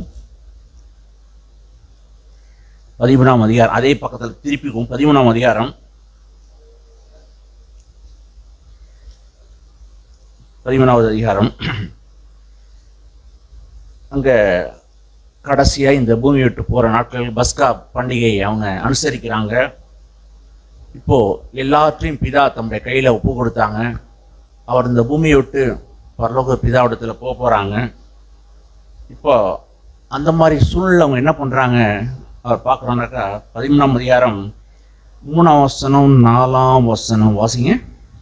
தம்முடைய கையில் பிதா எல்லாவற்றையும் ஒப்பு கொடுத்தார் என்பதையும் தாம் தேவனிடத்திலிருந்து வந்ததையும் தேவனிடத்திற்கு போகிறதையும் இயேசு அறிந்து போஜனத்தை விட்டெழுந்து வஸ்திரங்களை கலற்றி வைத்து ஒரு சீலையை எடுத்து அறையிலே கட்டிக்கொண்டு பின்பு பாத்திரத்தில் தண்ணீர் வார்த்து சீஷருடைய கால்களை கழுவவும் தாம் கட்டி கொண்டிருந்த சீலையினால் துடைக்கவும் தொடங்கினார்.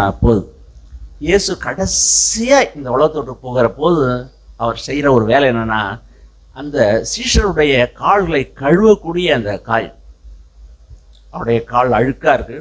இன்னைக்கு இருக்கிற மாதிரிலாம் அந்த காலத்துல சிமெண்ட் ரோடோ தார் ரோடோ கப்பி ரோடெல்லாம் கிடையாது. எங்க பார்த்தாலும் சகதியான ரோடு தான். கொஞ்சம் தூரம் ஒரு மைல் தூரம் நடந்து போனாலே காலில் முழங்கால் வரைக்கும் புழுதி படிஞ்சிரும். அந்த நாட்களில் காலை கழியணும். அப்போ ஆண்டவர் பார்க்குறார், அவனுடைய கால்களை பார்க்குறார்.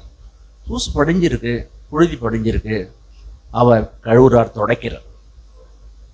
இயேசுடைய மனப்பான்மை என்னன்னாக்கா, மற்றவருடைய கால்களை கழுவ துடைக்க எப்பொழுதுமே ஆயத்தமிடுறார். ஒரு தேவனுடைய சீஷன், தேவனுடைய பிள்ளைய, இந்த அதிகாரம் பூரா அதுதான் இருக்காரு. என்னன்னாக்கா சொல்றார் 13ஆம் வசனம் வாசிங்க, 13, 14. நீங்கள் என்னை போதகர் என்றும் ஆண்டவர் என்றும் சொல்லுகிறீர்கள். நீங்கள் சொல்லுகிறது சரியே. நான் அவர்தான்.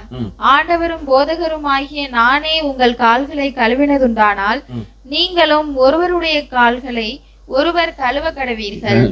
நான் ஆண்டவர், இந்த வானமும் பூமியும் உண்டாஇருக்கும் முன்னாடியே இருந்தவர், சகலத்தையும் ஆளுகிறவர், அதிசீக்கிரமாய் வர இருக்கிறவர், இந்த பூமியோட எல்லா குடிகளையும் நியாயந்திருக்க போறவர் அவர் ஆண்டவர்.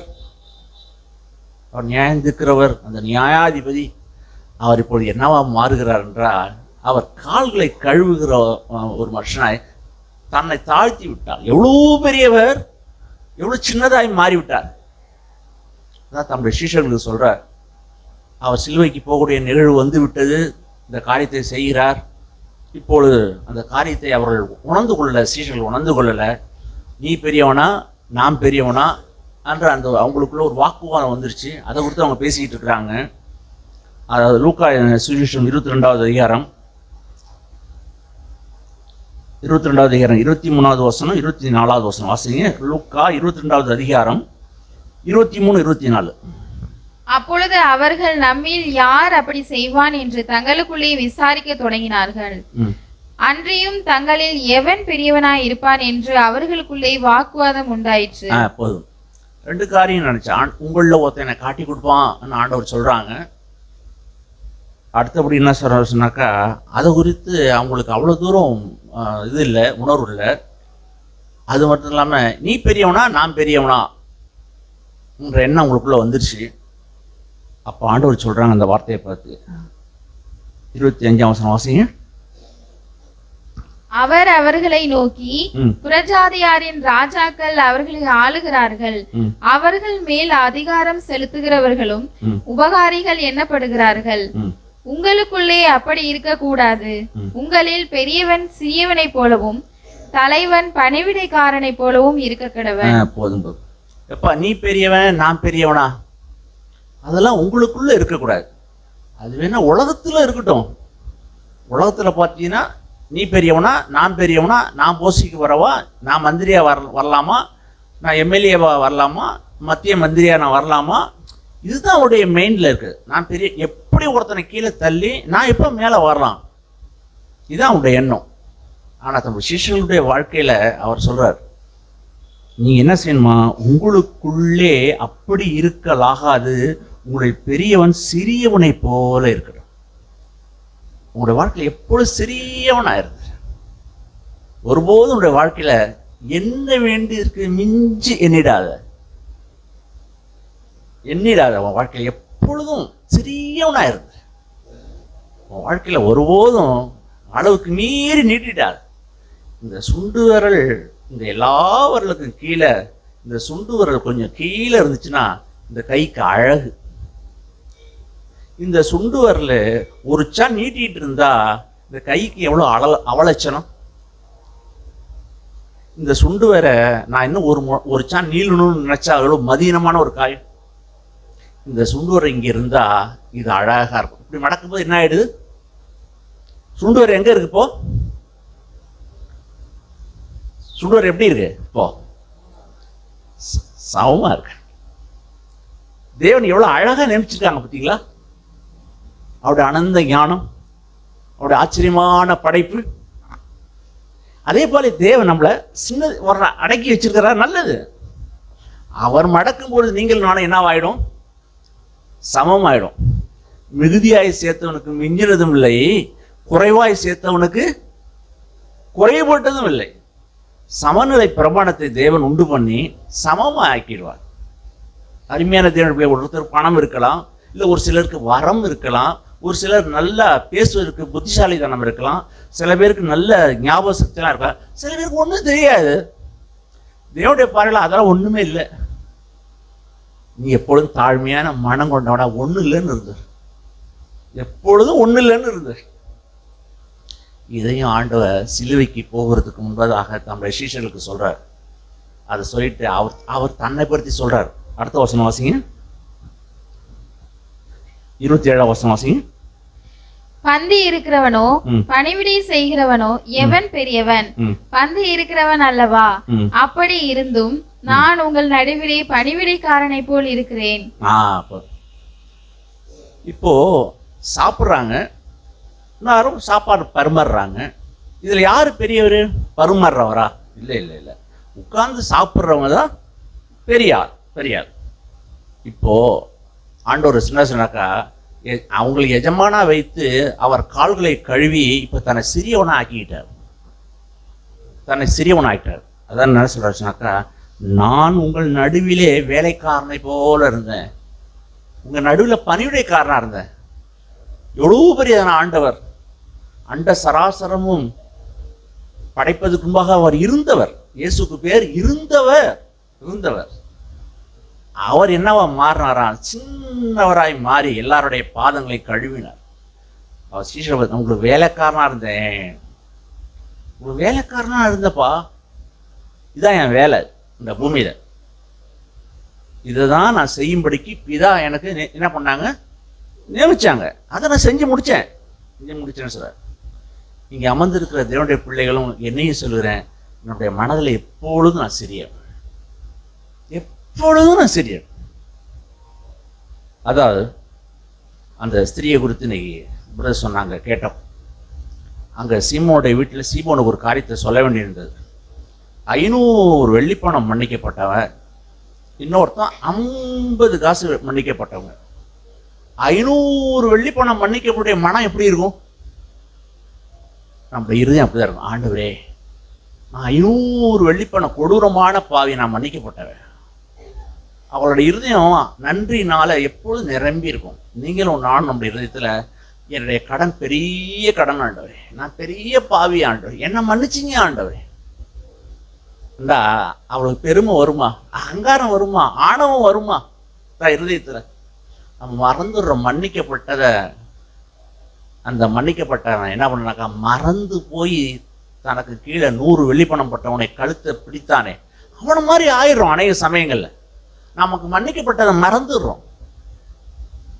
பிசாசு மறக்க வச்சு கண்ணு குருடாக்கி மற்றவளை அற்பமாக தான் ஆரம்பிச்சிடும். அவனுடைய நிலைமை பரிதாபத்துக்குரியதை மாறிடுது. அதனால் நம்முடைய வாழ்க்கையில் எப்பொழுதும் சிறியவன், எப்பொழுதும் சிறியவன்.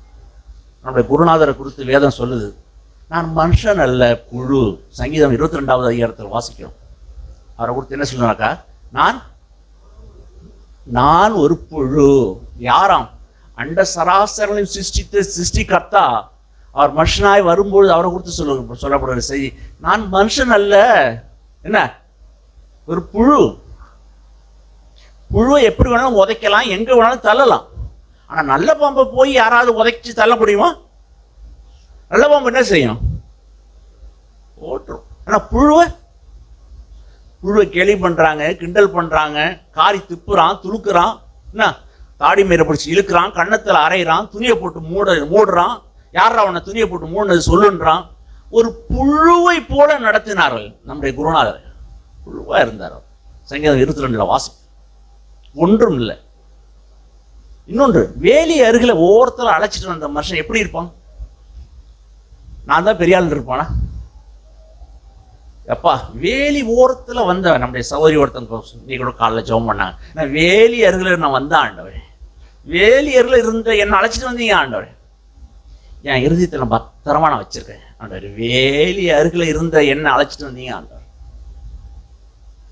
அதே மாதிரி 12 மணி நேரம் வேலை கொடுத்த எஜமான் திராட்சை தோட்டத்துல 11வது மணிக்கு வேலைக்கு வந்தானே, அவன் யாரையாவது ஈக்குவல் பண்ணி பார்ப்பானா? அற்பமா எண்ணுவானா?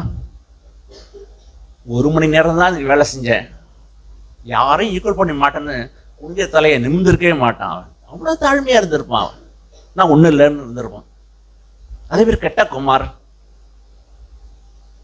அப்பா சொத்தை தொலைச்சான், பண்ணி மேய்ச்சான், தன் வாழ்க்கையை கேட்டு நார் அடிச்சுக்கிட்டான்.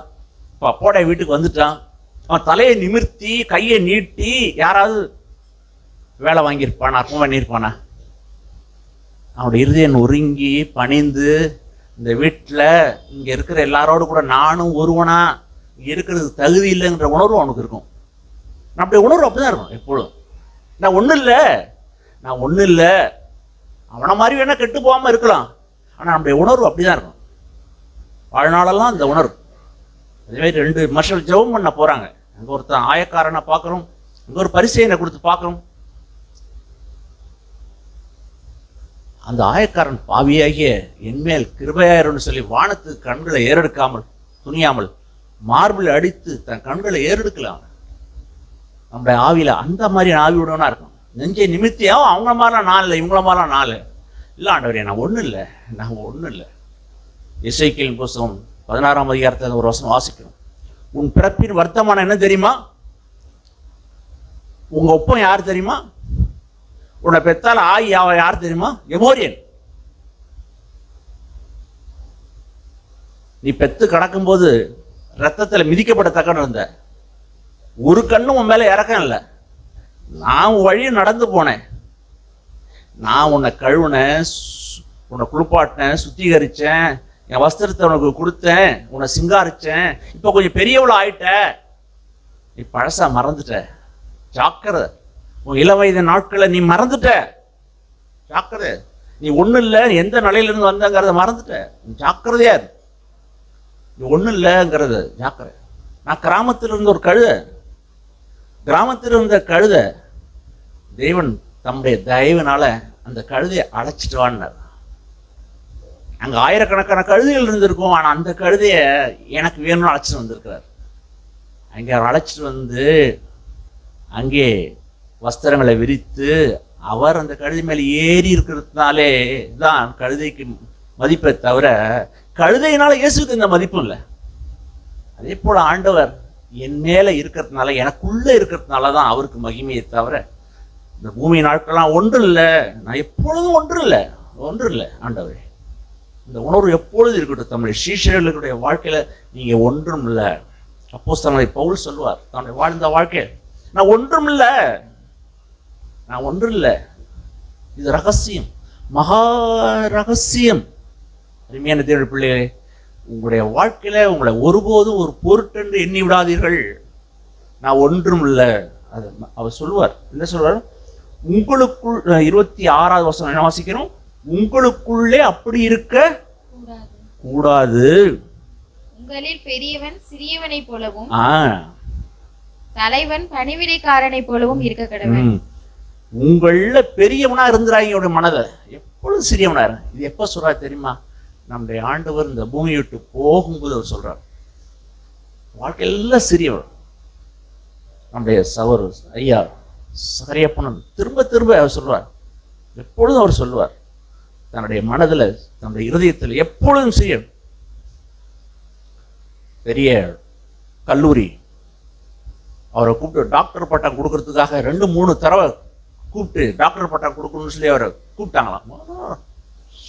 உன் டாக்டர் பட்டத்தை தூக்கி குப்பையில போட, நான் இயேசுக்கு இளைய சகோதரன், இளைய சகோதரி. இதுதான் இந்த உலகத்துல பெரிய பட்டம். இயேசுக்கு தம்பி, இயேசுக்கு தங்கச்சிங்கிற பட்டம் இருக்கு. எவ்வளவு பேர் தானே ஒரு பட்டம். அதை விட்டுட்டு இந்த உலகத்துல கிறிஸ்தவ உலகம் பாஸ்டர் ரெவரண்ட் உலகத்துல இருக்கிற குப்பையெல்லாம் தான் வாழ்க்கை அள்ளி தள்ள வச்சுட்டு இருக்கு. சிறியவனா இருந்தது. இயேசு சிறியவரா இந்த பூமியில வாழ்ந்தார். இன்னொன்னு நான் காமிக்கிறேன். அப்போஸ்தலனாகிய பவுல் தான் வாழ்ந்த வாழ்க்கையில 1 கொரிந்தியர் 4ஆம் அதிகாரம் 1 கொரிந்தியர் 4ஆம் அதிகாரம் 4ஆம் அதிகாரம் 9ஆம் வசனத்திலிருந்து வாசிங்க. எங்களுக்கு தோன்றுகிறபடி தேவன் அப்போஸ்தலர்களாகிய எங்களை மரணத்துக்கு குறிக்கப்பட்டவர்கள் போல கடைசியானவர்களாய் காணப்பட பண்ணினார். நாங்கள் உலகத்துக்கும் தூதருக்கும் மனுஷருக்கும் வேடிக்கையானோம். நாங்கள் கிறிஸ்துவின் நிமித்தம் பைத்தியக்காரர், நீங்கள் கிறிஸ்துவில் புத்திசாலிகள். அவர் சொல்றார், என்ன சொல்ற, நாங்க மனுஷருக்கும் தூதருக்கும் எல்லாருக்கும் நாங்கள் வேடிக்கையாக இருக்கிறோம். அது மாத்திரம் இல்லை, நாங்கள் கடைசியாய் காணப்பட பண்ணினவர்கள். தேவனுடைய பிள்ளைகளுடைய எண்ணத்தில் அப்படி இருக்கும், நான் கடைசியாய் காணப்பட பண்ணிடுறார் எங்களை. அது மாத்திரம் இல்லை, நாங்கள் சொல்லுவார் எல்லாராலும் 13ஆம் வசனம் வாசிங்க. 13 தூஷிக்கப்பட்டு வேண்டிக் கொள்ளுகிறோம். எங்களை தூஷிக்கிறவங்களுக்காக நாங்கள் வேண்டிக் கொள்றோம். இந்நாள் வரைக்கும் உலகத்தின் குப்பையை போலவும். அவருடைய மனதுல என்ன நினைக்கிறேன், நான் உலகத்துக்கு நாங்கள் குப்பையா இருக்கிறோம், எல்லாரும் துடைத்து போடுகிற அழுக்கை போலவும், எல்லாரும் தொடச்சி போடுற நாங்க குப்பையா இருக்கிறோம். சில ஒர்க் ஷாப்ல போய் பார்த்தா, ஒர்க் ஷாப்ல சில துணி தொங்க விட்டுருப்பாங்க, சில துணி இருக்கும். இவன் போனாலும் அதில் தொடச்சிக்குவான், அவன் போனாலும் தொடச்சிக்குவான், யாரு போனாலும் அந்த கையை என்ன பண்ணுவாங்க, அந்த துணியை அதுங்கேயே தொடச்சிக்குவாங்க. கிரிசை தொட்டு வந்துடுவான், அதில் தொடச்சிக்குவான். தண்ணியை கொண்டு வந்து தொடச்சவனும் அதில் தொடச்சிக்குவான். மசை பட்டவனும் அல்லது வேஸ்ட் ஆயிலில் கரைப்படுத்திக்கணும், எல்லாருமே அந்த துணியை தொடச்சிட்டு போவோம். தேவனுடைய பிள்ளை சொல்லாத, எல்லாரும் துடைத்து போடுகிற அழுக்கை போல நாங்கள் இருக்கிறோம். யாராவது உங்களை மதிக்கல, யாராவது உங்களை கனப்படுத்தல. போன வாரம் பார்த்து உங்களுக்கு நேராக பார்த்து ஸ்தோத்திரம் பண்ணாங்க, இந்த வாரம் உங்களை ஸ்தோத்திரம் பண்ணல, கொஞ்சம் தவம் திரும்பிட்டு போறாங்க. உங்களுடைய இருதயம் சுருக்குதா? அவ்வளோ பெருமைக்காரராக நம்ம இருக்கிறோம். 1 வருஷமும் நல்ல ஐக்கியமாக இருந்தாங்க, இன்னைக்கு மூஞ்ச திருப்பிட்டு போறாங்க. ஆண்டவரே, இந்த குப்பையை நேற்று வரைக்கும் மதிச்சாங்கன்னா இன்னைக்கு மதிக்கலையே, அவங்களுக்கு ஸ்தோத்திரம். அப்படிதான் போகணும்.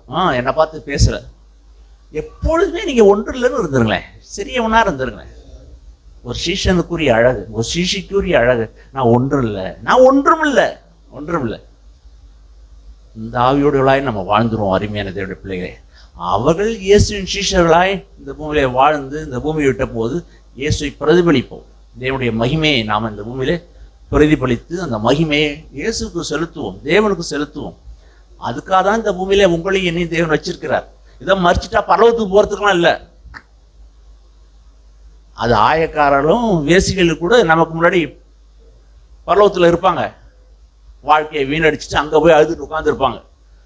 அடடா, கொஞ்சம் இந்த வாயை அடக்கி இருந்திருக்கலாமே, அங்கே இந்த கண்ணை கொஞ்சம் அடக்கி இருந்திருக்கலாமே, கொஞ்சம் இந்த உணர்வை கொஞ்சம் அடக்கி ஆண்டிருக்கலாமே, கொஞ்சம் கொஞ்சம் நிதானமாக நடந்திருக்கலாமே, கொஞ்சம் பொறுமையாக இருந்திருக்கலாமே, கொஞ்சம் சகிச்சு இருந்திருக்கலாமே, கொஞ்சம் விட்டு கொடுத்துருக்கலாமே. அங்கே போய் புலம்பி என்ன பிரயோஜனம்? வேண்டாம் வேண்டாம் வேண்டாம். இங்கேயே விட்டு கொடுக்கவும், சகிக்கவும், பொறுமையாக இருக்கவும் இருந்துட்டு, ஆண்டவரே, நான் செய்யும்படி நீர் எனக்கு நியமித்த கிரியையை நான் செய்து முடித்தேன். நம் மரணத்தில் அதுதான் சொல்ல வேண்டும். பரலோகத்துக்கு போகும்போது, ஆண்டவரே, நான் செய்யும்படிக்கு சொன்ன வேலையை முடிச்சுட்டான் ஆண்டவர். நாம் எல்லாரும் எழுந்திருப்போம்.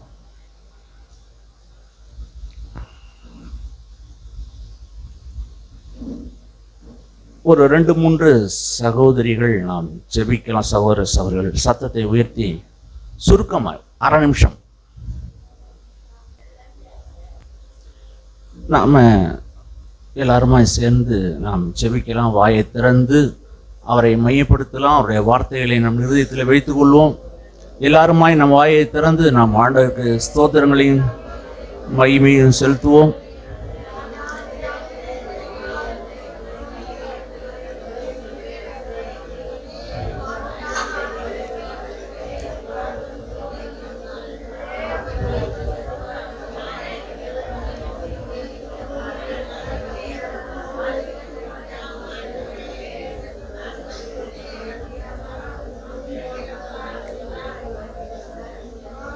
பரலோக தகப்பனே, இந்த நாளுக்காக நாங்களும் நன்றி செலுத்துகிறோம். இந்த நாளிலும் ஆண்டவரே, எங்களுடைய கண்கள் எப்பொழுதும் சிறியவனாய் ஆண்டவரே, இந்த பூமி நாட்களில் காணாமல் இல்லாமல் மறைந்து போகட்டும் ஆண்டவரே. எல்லாராலும் துடைத்து போடுகிற அழுக்கை போலவும் குப்பை போலவும் இயேசுவை உமக்கு மகிமையாய் மாத்தின ஒரு வாழ்க்கையை வாழ்ந்து முடிக்க எனக்கும் எங்களுக்கும் அனுகிரகம் பண்ணும். உடைய பரலோகத்தின் கிருபையை அடியார்களுக்கு தாரும் ஆண்டவரே. நன்றி. விரும்புகிறதுனால அல்ல ஆண்டவரே, ஓடுகிறதுனால அல்ல ஆண்டவரே, இறங்குகிற உம்மாலே எல்லாம் ஆகும் என்று நாங்கள் வாசிக்கிறோம். உம்முடைய பரலோகத்தின் கிருபையை அடியார்களாகிய எங்களுக்கு தாரும். உண்மை போல ஒரு வாழ்க்கையை வாழ்ந்து முடிக்க எங்கள் ஒவ்வொருக்கும் அனுகிரகம் பண்ணுங்க. இந்த நாளில் வந்திருக்கிற பலவீனத்தோடும் வியாதியோடும் வந்திருக்கிற ஒவ்வொருவரையும் இந்த நாளில் நாங்கள் ஆசீர்வதிக்கிறோம்ப்பா. வேண்டிய கிருபையை தாங்கப்பா. இயேசு கிறிஸ்து மூலம் ஜெபிக்கிறோம் நல்ல பிதாவே. ஆமென் ஆமென் ஆமென் ஆமென் ஆமென். ஸ்தோத்திரம் ஸ்தோத்திரம்.